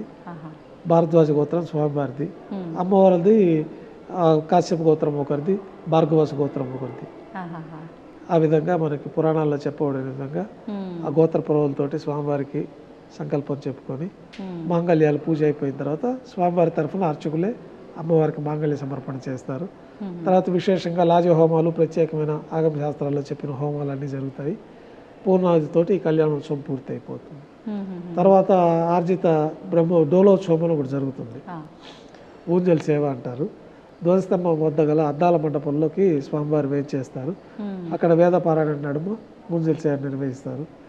తర్వాత ఆర్జిత బ్రహ్మోత్సవం ఆలయం వెలుపల ఉన్న వైభవోత్సవ మండపంలో గతంలో ఆర్జిత బ్రహ్మోత్సవం అని చెప్పి మనకు బ్రహ్మోత్సవాలకు డబ్బులు కడితే వీధి ఉత్సవం కూడా జరిగేది. ఇప్పుడు భక్తులు ఎక్కువైపోయారు, ఈ కార్యక్రమాలన్నిటికీ ఇబ్బందులు అవుతాయి కాబట్టి ఆర్జిత బ్రహ్మోత్సవంగా మనకి ఒక్కొక్క వాహనం పైన స్వామివారిని వేంచేపు చేయడము, ఆ డబ్బులు కట్టిన వాళ్ళకి ఉత్సవార్థులకి హారతి ఇచ్చి వారికి దర్శనం చేయించడంతో ఆర్జిత బ్రహ్మోత్సవం అంటే 3 వాహనాలకే ఇప్పుడు పరిమితం చేయడం జరిగింది. గరుడ వాహనము, హనుమంత వాహనము, తర్వాత పెద్దశేష వాహనము. బ్రహ్మోత్సవాల సమయం ఆర్జిత బ్రహ్మోత్సవం ప్రతినిత్యం జరిగే వాటిలో కామ్యోత్సవాలు అంటే భక్తులు ఏదైనా ఈ వాహన సేవ చేయించుకోవాలనుకోని కోరుకుంటే డబ్బులు కడితే గరుడ వాహన సేవ, ఈ హనుమంత వాహన సేవ వాళ్ళ పేరు పైన వాళ్ళు పాల్గొంటారు. ఆ సేవ పూర్తయిన తర్వాత వాళ్ళు దర్శనానికి వెళ్తారు. తర్వాత సాయంకాలం కామ్యాలకి విశేషంగా ఈ సేవలు చేయించుకోవచ్చు. వారు కోరుకుంటారు, నేను నీకు గరుడోత్సవం చేయిస్తాను, లేదా బ్రహ్మోత్సవం చేయిస్తాము అని కోరుకొని వాళ్ళు సంకల్పం చేసుకున్నప్పుడు వాళ్ళకి ఆ యొక్క టికెట్ తీసుకొని ఈ కామ్యోత్సవాలుగా, ఇవన్నీ కామ్యోత్సవాలే, భక్తులకి కోరికలు తీరడానికి కోసం ఏర్పాటు చేసిన ఉత్సవాలు. ఒకే ఉత్సవంగా పెడితే అందరికీ ఆ ఉత్సవం లభ్యం కాదు కాబట్టి వివిధ రకాలైన ఉత్సవాలని మనం ఆగమ శాస్త్రానుగుణంగా ఏర్పాటు చేయడం జరిగింది. దీంట్లో ఈ వాహన సేవలు పూర్తయిన తర్వాత సాయంకాలం సహస్ర దీపాలంకరణ సేవ అని, అది కూడా ఒక సేవగా భక్తులు డబ్బు కడతారు. ఆ సేవలో భక్తులు పాల్గొంటారు. స్వామివారికి వేదంతో చేయడము, నాదంతో అంటే మంగళవాద్యాలు, వేదం, నాదం, గానం అంటే స్వామివారి కీర్తనలతోటి ఒక సేవగా ఈ సహస్ర దీపాలంకరణ సేవ సాయం సంధ్య వేళల్లో ఆలయం వెలుపల వైభవంగా జరుగుతుంది. అది పూర్తి అయిపోయిన తర్వాత తిరువీధులు ఉత్సవం చేసుకొని భక్తులు అనుగ్రహిస్తారు. తర్వాత ఆలయంలోకి వేచి చేసిన తర్వాత రాత్రి తోమాల సేవ, ఉదయం స్వామివారికి వేసిన పుష్పాలన్నీ తీసేయడము, ఆహా. గర్భాలయం అంతా శుద్ధి చేసుకోవడం, తిరిగి సాయంకాలం స్వామివారికి ఉపచారాలు సమర్పించడం. ఆహా. అంటే ఏ రోజు వేసిన అవన్నీ ఆ రోజు పొద్దున నైటే? తీసింది సాయంత్రం తీసేస్తారు. ఓహో. సాయంత్రం వేసిన పుష్పాలు రాత్రి ఏకాంత సేవకు అన్ని మళ్ళీ తీసేస్తారు. సాయంకాలం ఆరాధన పూర్తయిన తర్వాత స్వామివారికి పుష్పాలంకరణ, సాయంత్రం అర్చన, రాత్రి నైవేద్యం. రాత్రి నైవేద్యంలో మామూలుగా స్వామివారికి దోశ అనే ఒక ప్రత్యేకమైన నైవేద్యంగా కూడా సమర్పించడం జరుగుతుంది. ఏం నైవేద్యం? దోశ. దోశ. పెద్ద దోశ, బాగా నెయ్యితో తయారు చేసిన దోశ. అనాది నుంచి రాత్రి నైవేద్యంలో దోశ ముఖ్యంగా స్వామివారికి గర్భాలయం లోపల ఆహారం అనుకోవచ్చా? ఇది అల్పాహారం లాగా ఆహాహా. అది నైవేద్యంగా వస్తుంది. తర్వాత మిరియాలతో చేసిన పొంగలి కూడా నైవేద్యంగా మొళహోర అంటారు. ఆ మొళహోర ప్రసాదం కూడా లోపలే వస్తుంది. ములహోర. మొళహోర ఆహా. అంటే మిరియాలు బాగా పౌడర్ చేసి, మిరియాలు, నెయ్యి, అన్నము ఆహా. కలిపిన ప్రసాదమే మొళహోర అంటారు. ఉమ్. అది కట్టు పొంగల్ అంటే మిరియాలు అట్లాగే ఉంటాయి, అవును. జీలకర్ర అవన్నీ ఉంటాయి. ఉమ్. ఈ మొళహోర అనే ప్రసాదంలోది నెయ్యి, మిరియాల పొడి, అన్నము, ఉహుం. శుద్ధాన్నం వీటినన్నింటినీ కలిపితే మొళహోర ప్రసాదం తయారవుతుంది. ఆహాహా. ఆ మొళహోర దోశ విశేషంగా నైవేద్యం. ఉమ్. తర్వాత పులిహోర, కదంబము, దద్దోజనము ఇవన్నీ కూడా రాత్రి నైవేద్యంలో పెడతారు. ఉమ్. తర్వాత తిరువీస నైవేద్యం అని చెప్పి, అర్ధరాత్రి నైవేద్యం అని చెప్పి బెల్లం పొంగలి అర్ధరాత్రి కూడా అర్ధరాత్రి నైవేద్యముగా అది ఒక తిరువీస నైవేద్యం అని అది ఒకటి పెడతాము. ఆహాహా. చివరిగా ఇంకా ఏకాంత సేవలో స్వామివారికి బాగా దారోష్ణమైన గోక్షీర నైవేద్యంగా పెట్టడము. ఉమ్. ఈ రాత్రి చేసిన తోమాల సేవలో సమర్పించిన పుష్పమాలికలన్నింటినీ కూడా తీసేసి గర్భాలయం శుద్ధి చేసుకొని, బ్రహ్మదేవులు వారు వచ్చి ఇక్కడ ఆరాధన చేస్తారని మనం గతంలో చెప్పుకున్నాము. అవును గురుగారు. ఆ బ్రహ్మదేవులు ఆరాధన కోసమని ఆ బంగారు పంచపాత్రలు ఉంటాయి. ఉహుం. దాంట్లో ఒక పవిత్రమైన బంగారు బిందెలోని తీర్థాన్ని ఉమ్. మంత్రయుక్తంగా ఆ యొక్క పాత్రలోకి మనం వేయడము. ఆ. తర్వాత ఏకాంత సేవలో భాగంగా కౌతుకమూర్తి అంటే భోగ శ్రీనివాసమూర్తి వారికి ఉమ్. బంగారు పట్టు పాన్పు పైన పౌళింపు సేవలో భాగంగా పడుకోబెట్టడము. అన్నమయ్య కీర్తనలు, తరిగొండ వెంగమాంబ వంశస్థులు, మన అర్చకులు అందరూ చేరి స్వామివారికి వైభవంగా ఈ ఏకాంత సేవ నిర్వహించడం. ఉమ్. తర్వాత కర్పూర నీరాజనంతో స్వామివారి కైంకర్యాలన్నీ ఆ రోజు కైంకర్యాలు పూర్తి అవుతాయి. ఏ సమయం అవుతుంది గురుగారు ఇప్పటి వరకు? దాదాపు 12 తర్వాత ఏకాంత సేవ జరుగుతుంది. 12 తర్వాత. అయితే నేను ఈ ఏకాంత సేవ తర్వాత స్వామి ఇంకా నిద్రిస్తారు. నిద్రించే ముందు పద్మావతి అమ్మవారి దగ్గరికి కాసేపు అలా వెళ్ళొస్తారు అని చెప్పి ఏదో విన్నాను. అది వాస్తవం మా గురుగారు? అదైతే మనకి ఎక్కడ అట్లా లేదు. ఇక్కడ స్థల పురాణంలో ఎట్లా లేదు. స్వామివారి దగ్గరికే దేవతామూర్తులు అందరూ వచ్చి, బ్రహ్మదేవులతో సహా దేవతలందరూ వచ్చి దర్శించుకుంటారు. అదృశ్య రూపంలో ఈ కొండపైన అంతా ఎందుకు అంత దివ్యమైన శక్తి ఉంది తిరుమల క్షేత్రంలో అంటే, ఋషులందరూ కూడా చెట్ల రూపంలో, పక్షుల రూపంలో దివ్యమైన అదృశ్య శక్తిలో స్వామివారిని దర్శించుకుంటూనే ఉంటారు అని నిత్యం. ఎందుకంటే వైకుంఠం ఇదే కాబట్టి. మామూలుగా మనకి పురాణాలు పంచాంగం ప్రకారం దేవతలకు 6 మాసం పగలు, 6 మాసం రాత్రి. దక్షిణాయన పుణ్యకాలం అంతా దేవతలు నిద్రించే కాలం. ఉత్తరాయణ పుణ్యకాలం అంటే మనకి దేవతలంతా మేల్కొనే సమయం. అది 6 నెలలు మేల్కొంటారు, 6 నెలలు పడుకుంటారు దేవతామూర్తులు. అందరూ దేవతలు అలానే. అందరూ. కానీ మనం ఎక్కువ విష్ణుమూర్తి ఒక్కరే యోగ నిద్రలో మేల్కొంటారు. అందరు దేవతలకి అదే స్వరూపం, అదే విధానమే. మనకి దక్షిణాయనంలో స్వామివారు పడుకుంటారు. కౌశిక ద్వాదశి అని మొన్న ఈ మధ్య జరిగింది కార్తీక మాసంలో. ఆ ద్వాదశి రోజున స్వామివారు మేల్కొంటారు. ఉత్తాన ఏకాదశి అని వస్తుంది. ఆ ఉత్తాన ఏకాదశి కార్తీక మాసంలో వస్తుంది. శయన ఏకాదశికి శయన ఏకాదశి అనేది మనకి ఆగస్టులో వస్తుంది. పడుకుంటారు. ఈ ఉత్తాన ఏకాదశి అనేది ఇక్కడ ప్రారంభమవుతుంది. ఇప్పుడు ఉత్తర ద్వార దర్శనము అని కూడా డిసెంబర్ 30 నుంచి ఉత్తాన ఏకాదశి రోజున స్వామివారు మేల్కొంటారు వైకుంఠంలో. తర్వాత వారికి ఉపచారాలన్నీ చేసి ఈ ధనుర్మాసంలో వచ్చే వైకుంఠ ఏకాదశి పర్వదినం అంటాం కదా, ఆ రోజున స్వామివారికి దర్శనం ఇస్తారు. ముక్కోటి దేవతలు వచ్చి వైకుంఠంలో దర్శనం చేసుకుంటారు. మనకి ముక్కోటి దేవతలు ఇక్కడ, మన స్వామివారు ఇప్పుడు ఇక్కడే ఉన్నారు కాబట్టి ఆ రోజు ముక్కోటి దేవతలు ఈ తిరుమల కొండలో స్వామివారిని దర్శనం చేసుకుంటారు. మిగతా సమయాల్లో వారి వారి విధుల్లో వాళ్ళు ఉంటారు. ఒక్కొక్క ప్రత్యేకమైన సమయాల్లో వచ్చి స్వామివారిని దర్శించుకుంటూ ఉంటారు. ఖచ్చితంగా రోజులో ఒకసారి విశేష ఇక్కడ రావటం అనేది జరుగుతుంది. దేవతామూర్తులందరూ కూడా బ్రహ్మదేవులు వారు వచ్చి ఆరాధన చేస్తారు. దేవతలకి, విష్ణుమూర్తికి ప్రత్యేకమైన సేవాగణం అంతా కూడా ఆయన దర్శనం చేసుకొని వెళ్తూ ఉంటారు ప్రతిరోజు. విశేష పర్వదినాల రోజున ముక్కోటి దేవతలు వచ్చి వైకుంఠ ఏకాదశి రోజున, వైకుంఠం ఇప్పుడు ఇక్కడే ఉంది కాబట్టి భూలోకంలో మన తిరుమల క్షేత్రమే వైకుంఠం కాబట్టి ఇక్కడ వచ్చి స్వామిని దర్శించుకుంటారు. అందుకే మనకి లక్షలాది మంది భక్తులు ఈ వైకుంఠ ఏకాదశి రోజు స్వామివారిని దర్శించుకోవడం అనేది జరుగుతుంది. ఇప్పుడు మనకి డిసెంబర్ 30 నుంచి 10 రోజుల పాటు స్వామివారి విశేషమైన అంటే ఉత్తర ద్వారం దర్శనమైన గురు గురుగారు? అంటే ఇక్కడ ఉత్తర ద్వారం అనేది ఇక్కడ సాంప్రదాయంలో లేదు. సాక్షాత్తు ఈ తిరుమలంతా వైకుంఠమే, ప్రత్యేకంగా వైకుంఠ ద్వారం అనేది లేదు. వైకుంఠమే క్రీడాద్రి పర్వతాలే ఇక్కడ ఉంది, వైకుంఠమే ఈ క్షేత్రంలో ఉంది.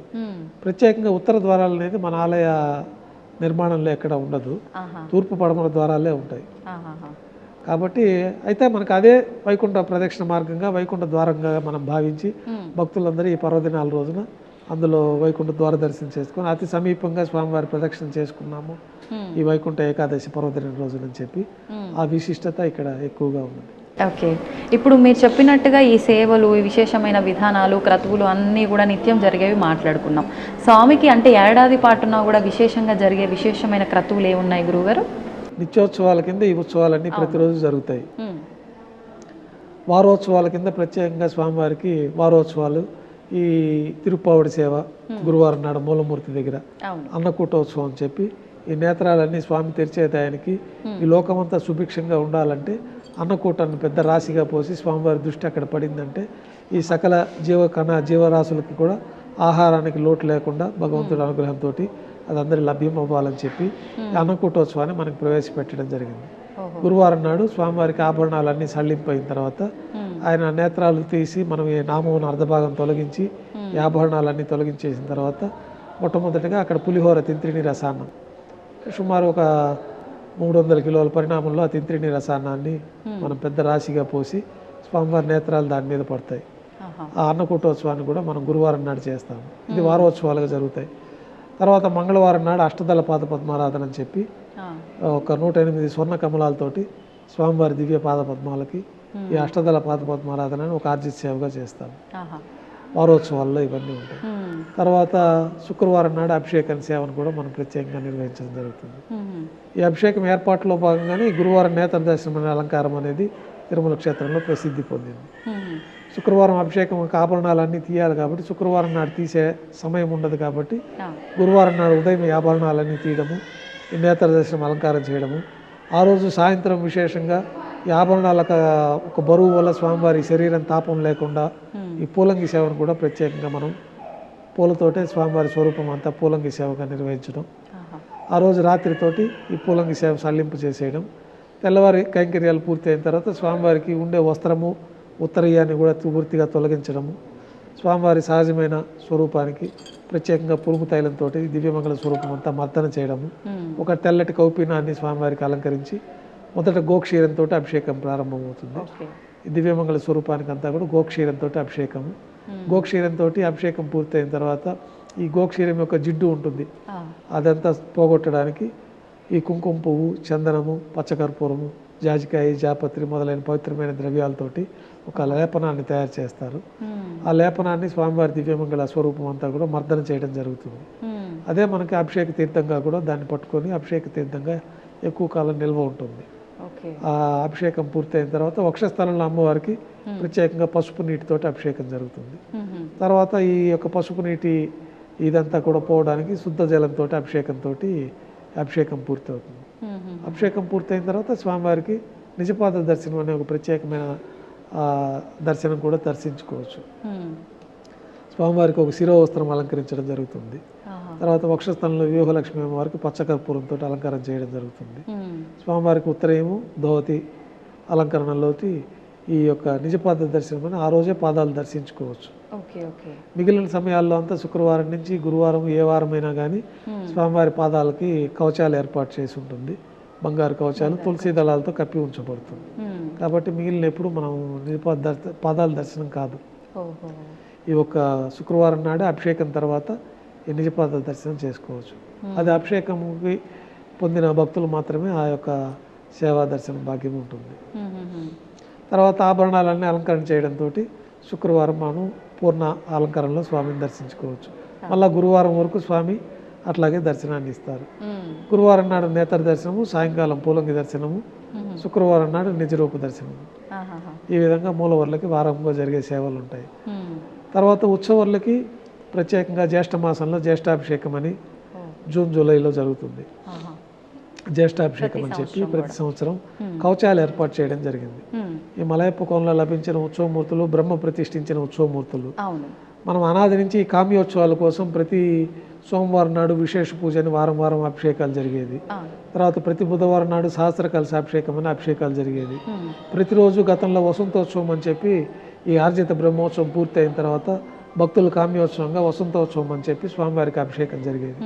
దాదాపు 450-500 అభిషేకాలు జరుగుతూ ఉండేది సంవత్సరంలో ఉత్సవమూర్తులకి. అది భక్తుల కామ్యోత్సవం కోసం అని ఏర్పాటు చేసింది. అది ఒకప్పుడు అంటే ఒక 2000 సంవత్సరానికి ముందు వరకు.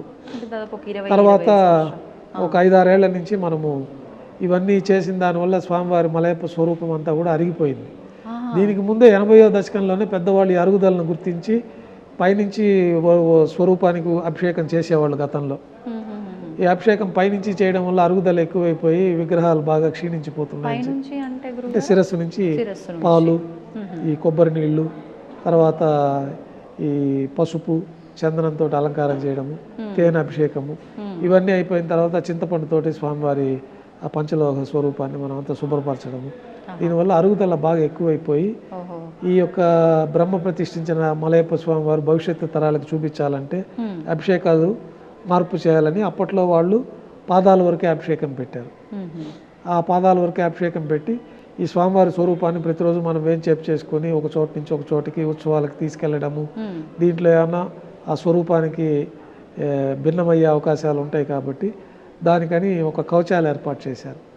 ఉత్సవాలకు పూర్తిగా ఉభయ దేవాలతో అమ్మవార్లకి స్వామివారికి ముందు వెనక ఒక బంగారు కవచాన్ని ఏర్పాటు చేసి ఈ పాదాలకు మట్టుకే అభిషేకం చేసేవాళ్ళు. తర్వాత ఆ పాదాల అభిషేకం చేయడం వల్ల కూడా పద్మపీఠం అంతా కూడా అరిగిపోయి పాదాలంతా కూడా జీర్ణమైపోయి కింద వరకే బాగా అరుగుదల ఎక్కువ కనపడతా ఉంది. దానిపైన ఈ అభిషేకాలు ఆపేస్తే మంచిదని చెప్పి ఈ అభిషేకాలన్నీ తీసి సంవత్సరోత్సవాలుగా ఒకసారి ప్రవేశపెట్టిన ఉత్సవాన్ని ఆపకూడదు కాబట్టి ఈ విశేష పూజ అనేది మాఘమాసంలో మాఘశుద్ధ పంచమికి విశేష పూజ. ఆ విశేష పూజ సంవత్సరానికి జరుగుతుంది. తర్వాత సహస్ర కలశాభిషేకము సంవత్సరంలో ఒకరోజు భోగ శ్రీనివాసమూర్తిని ప్రతిష్ఠించిన పర్వదినం రోజున ఈ భోగమూర్తికి సహస్ర కలశాభిషేకం జరుగుతుంది. అది ప్రతి బుధవారం జరిగేది ఈ యొక్క ఆర్జిత సేవలుగా. అయితే స్వామివారి రక్షణార్థమై దీన్ని తగ్గించి ఈ విధంగా దాన్ని సంవత్సరోత్సవాలుగా మార్పు చేయడం జరిగింది 2000 సంవత్సరం నుంచి. ఆ ప్రకారం ఇప్పుడు జరుగుతూ ఉంటుంది. జూలైలో జ్యేష్ఠాభిషేకం సందర్భంగా ఈ కవచాలన్నీ కూడా రిపేర్ చేసి ఒరిజినల్గా స్వరూపానికి అభిషేకం చేయడం 3 రోజుల పాటు. తర్వాత విశేషంగా ఈ కవచాలకు హోమాలు మంత్రయుక్తంగా శుద్ధి అయిపోయిన తర్వాత ఆ కవచాల సమర్పణ జరుగుతుంది 3వ రోజు. విశేషంగా అంటే సంవత్సరంలో ఆ 3 రోజుల పాటు తిథుల ప్రకారంగా గురుగారు జ్యేష్ఠ మాసంలో పౌర్ణమికి పూర్తి అయ్యే విధంగా జ్యేష్ఠ పౌర్ణమికి పూర్తి అయ్యే విధంగా 3 రోజుల పాటు ఈ జ్యేష్ఠాభిషేక మహోత్సవం. ఈ కవచాలన్నీ తీసేసి మలయప్ప స్వామి సహజ స్వరూపానికి అభిషేకం చేయడము. మొదటి రోజు రత్నాల కవచాలు పెట్టి ఊరేగింపు ఉత్సవం చేయడం జ్యేష్ఠాభిషేకంలో. 2వ రోజు ముత్యాల కవచాల స్వామివారికి అలంకరించి ఊరేగింపు చేయడము. 3వ రోజున ఈ మంత్రయుక్తంగా ఈ జ్యేష్ఠాభిషేక స్వర్ణ కవచాలన్నీ తిరిగి సమర్పణ జరుగుతుంది. ఆ రోజు నుంచి ఇంకా మళ్ళా మరుసటి సంవత్సరం జ్యేష్ఠ మాసం వరకు స్వామివారి స్వర్ణ కవచాలతోటే ఉంటారు. అది జ్యేష్ఠ మాసంలో జరుగుతుంది. తర్వాత మే నెలలో పద్మావతి పరిణయోత్సవాలు అని చెప్పి వైశాఖ మాసంలో స్వామివారికి జరిగింది కళ్యాణం కాబట్టి ఈ గాంధర్వ వివాహం చేసుకున్నట్టుగా ఆ పరిణయ ఘట్టాలన్నీ కూడా స్ఫురించే విధంగా మనం లౌకికంగా ఒక పద్మావతి పరిణయ మహోత్సవం అని చెప్పి నారాయణగిరి ఉద్యానవనంలో 3 రోజుల పాటు విశేషంగా జరుగుతుంది. ఈ పద్మావతి పరిణయోత్సవాల్లో స్వామివారికి గాంధర్వ వివాహం కింద మాలా పరివర్తన చేయడము, పూబంతులు ఒకరిపైన ఒకరు విసిరేసుకోవడము, తర్వాత ఉభయ దేవేరుల్ని స్వామివారి చెంతకు చేర్చి ఆ ఉద్యానవనంలో స్వామివారికి వైభవంగా చతుర్వేద మంత్రాలు కీర్తనలతోటి స్వామివారిని స్తుతించుకోవడము. గాంధార వివాహం అంటే ఏంటి గురుగారు? అంటే పద్మావతి పరిణయము స్వామివారు ఈ మొట్టమొదటిగా నారాయణగిరి ఉద్యానవనంలో చూసినట్టు ఆ యొక్క ప్రతీకగా మనం ఆ ఉత్సవాలను 3 రోజుల పాటు వైభవంగా మొదటి రోజు ఏనుగు వాహనం పైన అక్కడికి చేరుకుంటారు. 2వ రోజు గరుడ వాహనం పైన చేరుకుంటారు. 3వ రోజు అందరూ చేరి పల్లకీలో తిరిగి వస్తారు ఆ ఉద్యానవనం నుంచి. ఇట్లా ఆ ఉత్సవాన్ని కూడా ఏర్పాటు చేయడం జరిగింది. ఇవన్నీ సంవత్సరోత్సవాల్లో భాగంగా ఈ ఉత్సవాలు జరుగుతాయి. పద్మావతి పండిన తర్వాత ఈ వేసవి కాలంలో స్వామివారికి తెప్పోత్సవాలు 3 రోజుల పాటు వైభవంగా నిర్వహిస్తారు. ఈ తెప్పోత్సవాల్లో కూడా మనకి గర్భాలయంలో ప్రతిరోజు 3 యుగమూర్తులకి ఆరాధన జరుగుతూ ఉంటుంది. ఈ పంచబేరాలు ధ్రువ, కౌతుక, ఉత్సవ, బలి, స్నపన బేరాలు, మూలమూర్తి, కౌతుకమూర్తి, భోగ శ్రీనివాసమూర్తి, మలయప్ప స్వామివారు ఉభయ దేవేరులతో ఉగ్ర శ్రీనివాసమూర్తి. సంవత్సరంలో ఒకరోజు కౌశిక ద్వాదశి సూర్యోదయ పూర్వం 4 తిరువీధుల ఉత్సవం జరుగుతుంది. గతంలో వారికి బ్రహ్మోత్సవాలు చేస్తే కొన్ని ఉపద్రవాలు ఏర్పడినాయని చెప్పి స్వామివారిని వేడుకుంటే, ఈ మలయప్ప కోణంలో నా ఉత్సవమూర్తులు ఉన్నారు, వారికి ఉత్సవాలు నిర్వహణ చేయండి, ఈ సమస్యలన్నీ పోతాయని చెప్పినట్లు ఆ మలయప్ప కోణంలో దొరికిన ఉత్సవమూర్తులకి ఇప్పుడు ఉత్సవాలు జరుగుతూ ఉంటాయి. అయితే సంవత్సరంలో ఒక రోజున ఈ కౌశిక ద్వాదశి సూర్యోదయ పూర్వం మన ఉగ్ర శ్రీనివాసమూర్తికి ఉత్సవం జరుగుతుంది. అట్లాగే రాముల వారు కృష్ణస్వామి వారు కూడా మన గర్భాలయంలో దర్శించుకోవచ్చు. ప్రతి రోహిణి నక్షత్రం రోజున కృష్ణస్వామికి ఉత్సవం జరుగుతుంది. రాముల వారికి త్రేతాయుగమూర్తి రాముల వారు కాబట్టి రాముల వారు కూడా పునర్వసు నక్షత్రం రోజున ఉత్సవము. ప్రత్యేకంగా ఈ హనుమ జయంతి, శ్రీరామనవమి పర్వదినాలలో రాముల వారికి విశేషంగా తిరువీధి ఉత్సవము, ఈ ఉత్సవాలన్నీ కూడా జరుగుతూ ఉంటాయి. కృష్ణస్వామి వారికి రోహిణి నక్షత్రం రోజులు, తర్వాత గోకులాష్టమికి, ఈ ప్రత్యేకమైన పర్వదినాలు అట్లాంటప్పుడు స్వామివారికి కృష్ణస్వామికి విశేషంగా ఉత్సవాలు, అభిషేకాలు కూడా నిర్వహిస్తూ ఉంటారు. శ్రావణాల పౌర్ణమి ఆ రోజున కృష్ణస్వామి వారు ఊరేగింపుగా వరాజస్వామి పుష్కరిణికి వస్తారు. అక్కడ యజ్ఞోపవితం జంధ్యాల పండుగలో యజ్ఞోపవితం కృష్ణస్వామి వారికి సమర్పించడం, ఇట్లాంటి ఉత్సవాలన్నీ కూడా కృష్ణస్వామి వారికి, ద్వాపరయుగమూర్తి త్రేతాయుగమూర్తి రాముల వారికి కూడా ఉత్సవాలు జరుగుతాయి. ఈ తెప్పోత్సవాల్లో కూడా మొదటి రోజున రాముల వారికి ఉత్సవం జరుగుతుంది తెప్పలు, రెండో రోజున తెప్పల్లో కృష్ణస్వామి వారు వేంచేస్తారు, మూడో రోజు, నాలుగో రోజు, ఐదో రోజు మలయప్ప స్వామి వారికి తెప్పోత్సవాలు జరుగుతాయి. అనంతరం ప్రతి ఏటా పవిత్రోత్సవాలని ఆగమోక్తంగా ఈ ఉత్సవాలు జరుగుతాయి.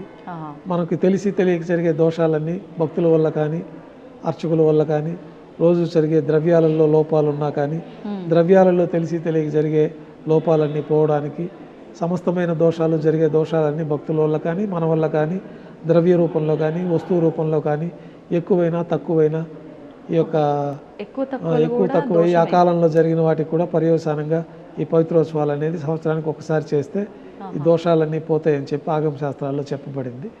ఆ ప్రకారంగా 3 రోజుల పాటు శ్రావణ మాసంలో ఈ పవిత్రోత్సవాలు అత్యంత వైభవంగా నిర్వహిస్తారు. ఈ పవిత్రోత్సవాల సందర్భంగా సంవత్సరంలో జరిగిన సమస్త దోషాలు తొలగిపోతాయి. పవిత్రోత్సవాల అనంతరం బ్రహ్మోత్సవాలు నిర్వహిస్తారు.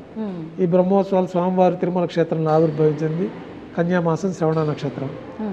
దానికోసమని అది అవబృతోత్సవంగా నిర్ణయించి ఆ రోజు మంగళ స్నానాలు అవబృతోత్సవం అంటారు.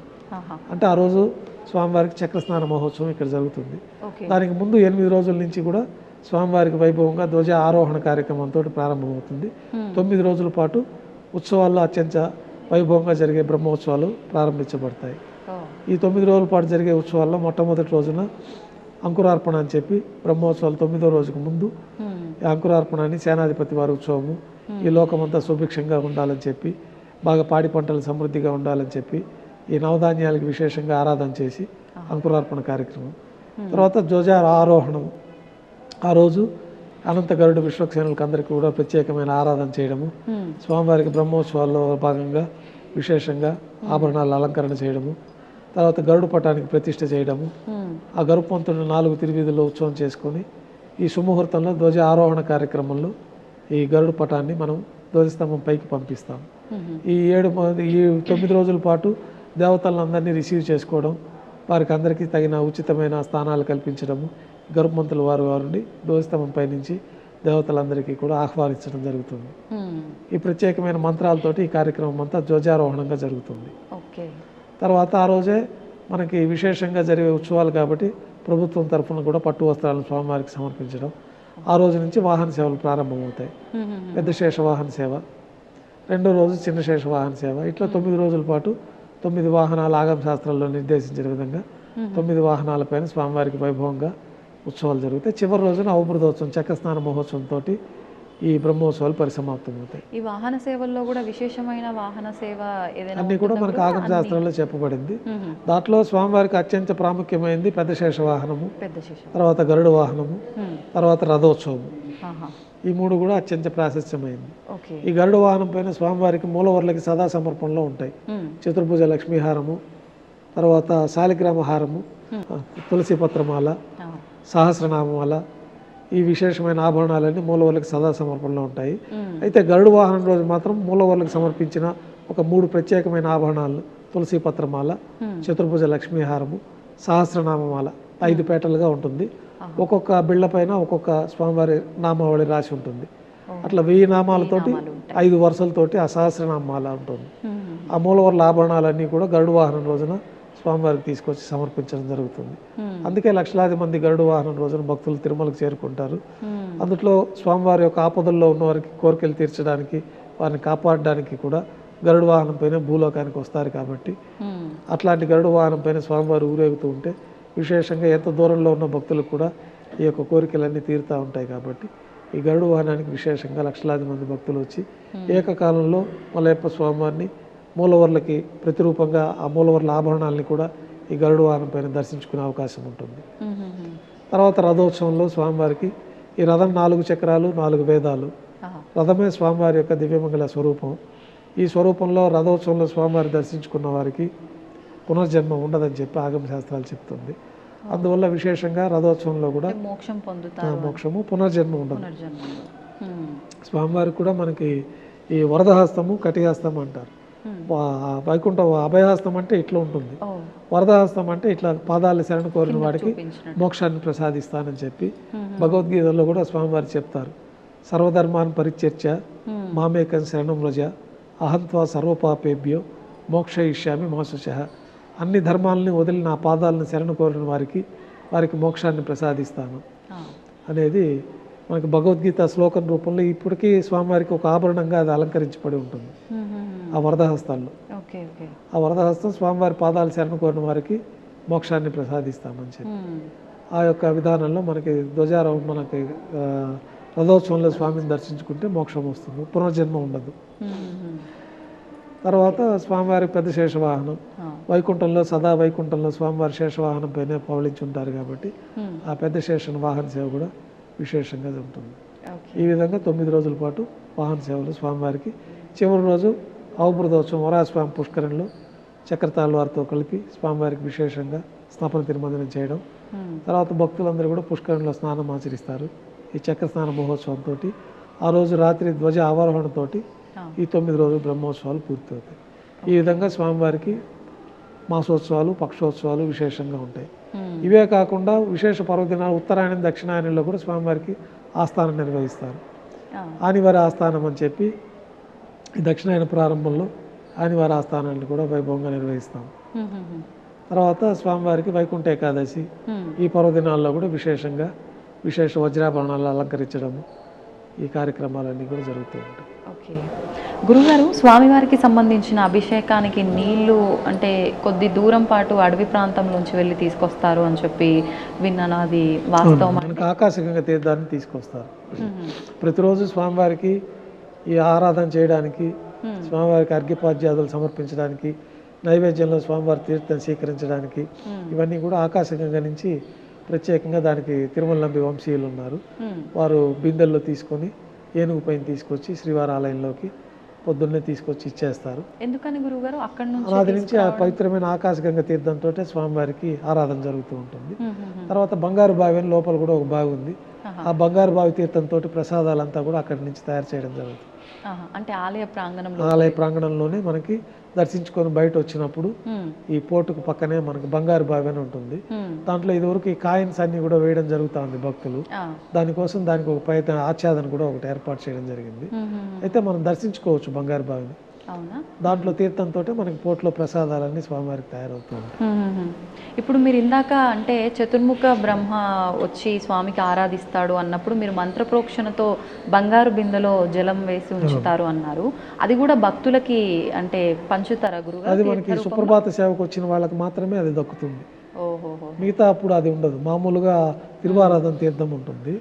అది మామూలుగా ఏ దేవాలయంలో కూడా సుప్రభాత సేవ అనంతరం తీర్థం ఇవ్వరు. ఇక్కడ మనకి తిరుమలలో విశేషంగా చతుర్ముఖ బ్రహ్మదేవుల వారే వచ్చి స్వామి యొక్క ఆరాధన చేసిన తీర్థం ఉంటుంది. కాబట్టి ఆ తీర్థాన్ని మనకి సుప్రభాత సేవలో భక్తులకు ఇస్తాం. తర్వాత తీర్థం ఆపేస్తాం.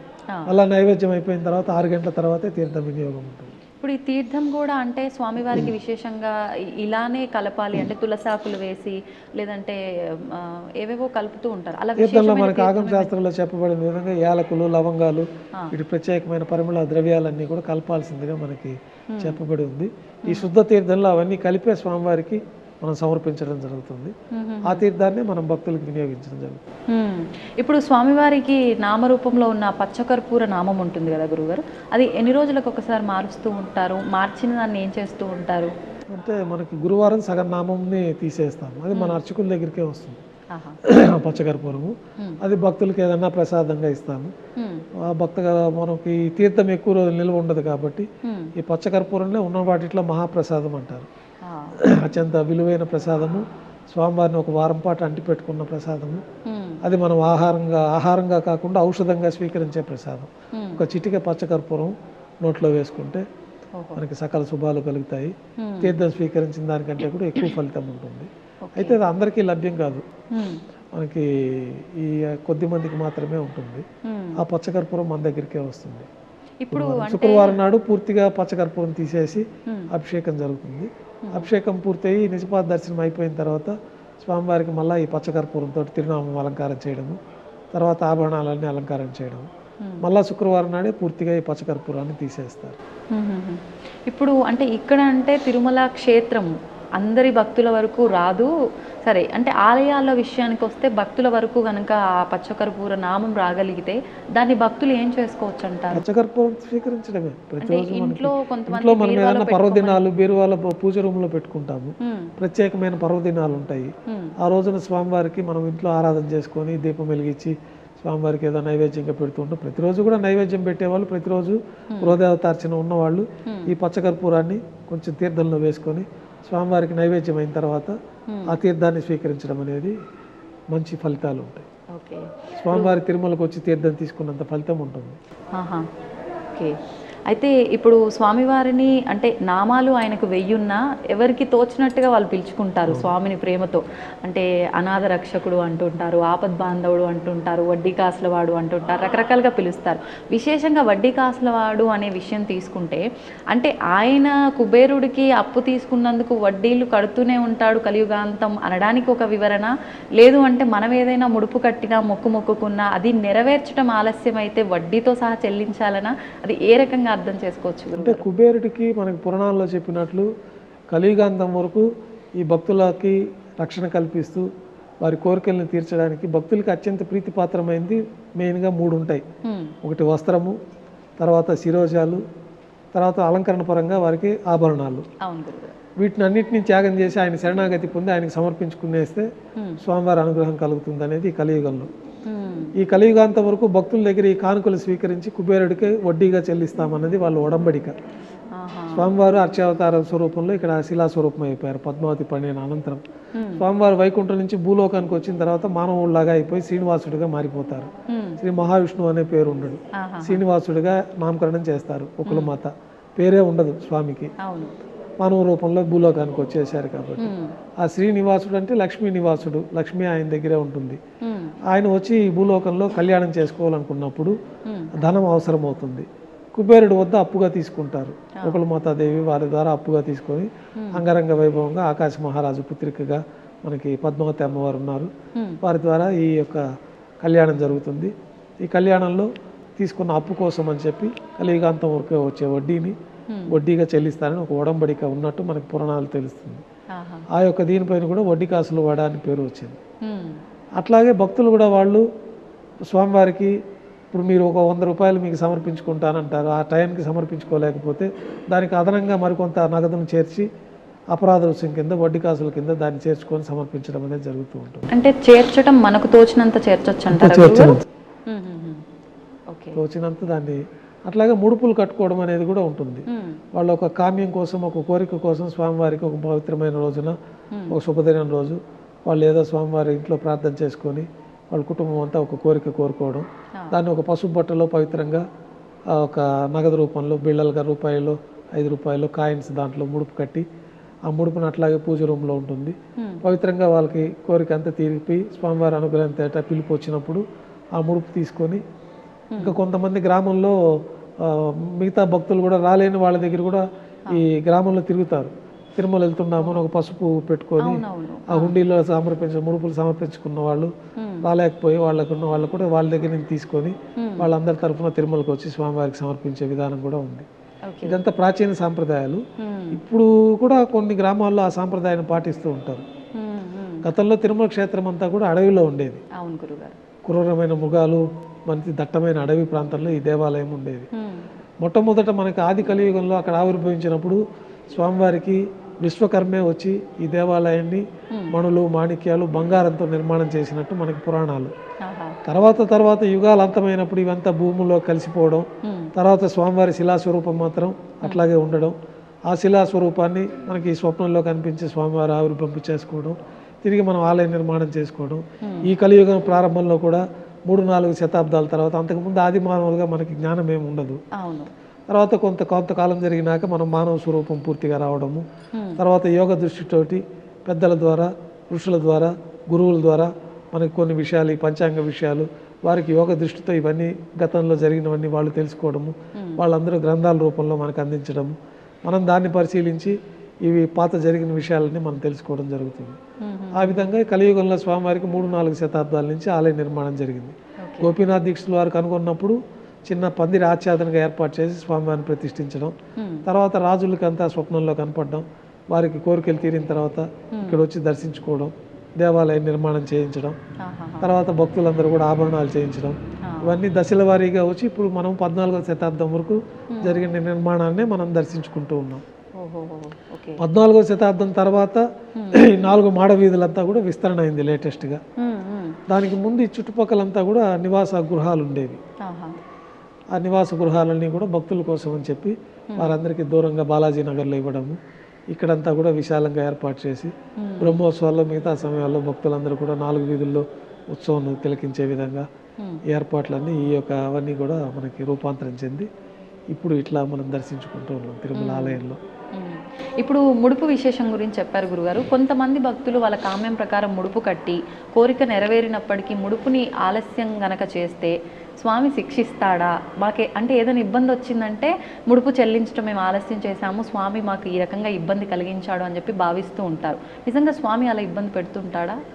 ఇబ్బంది పెట్టరు, వారికే అనిపిస్తుంది. మనకి ముడుపు చెల్లించడం అనుకున్నాము మనము, ఇది లేట్ అయింది కాబట్టి స్వామివారి మీద విశ్వాసం సన్నగిలినట్టే కదా. స్వామివారిని సదా శరణు కోరి నువ్వే దిక్కని మనము ముడుపు కట్టిన తర్వాత అది నెరవేర్చుకోవాలి. నెరవేర్చుకునే అవకాశం వాళ్ళకి కలగనప్పుడు దానికి మళ్ళీ కొంత అదనంగా వేసుకొని వాళ్ళు తిరుమలకు వచ్చి స్వామివారికి ముడుపులు నెరవేర్చుకొని వారికి పరిపూర్ణమైన శుభాలు పొందుతూ ఉంటారు.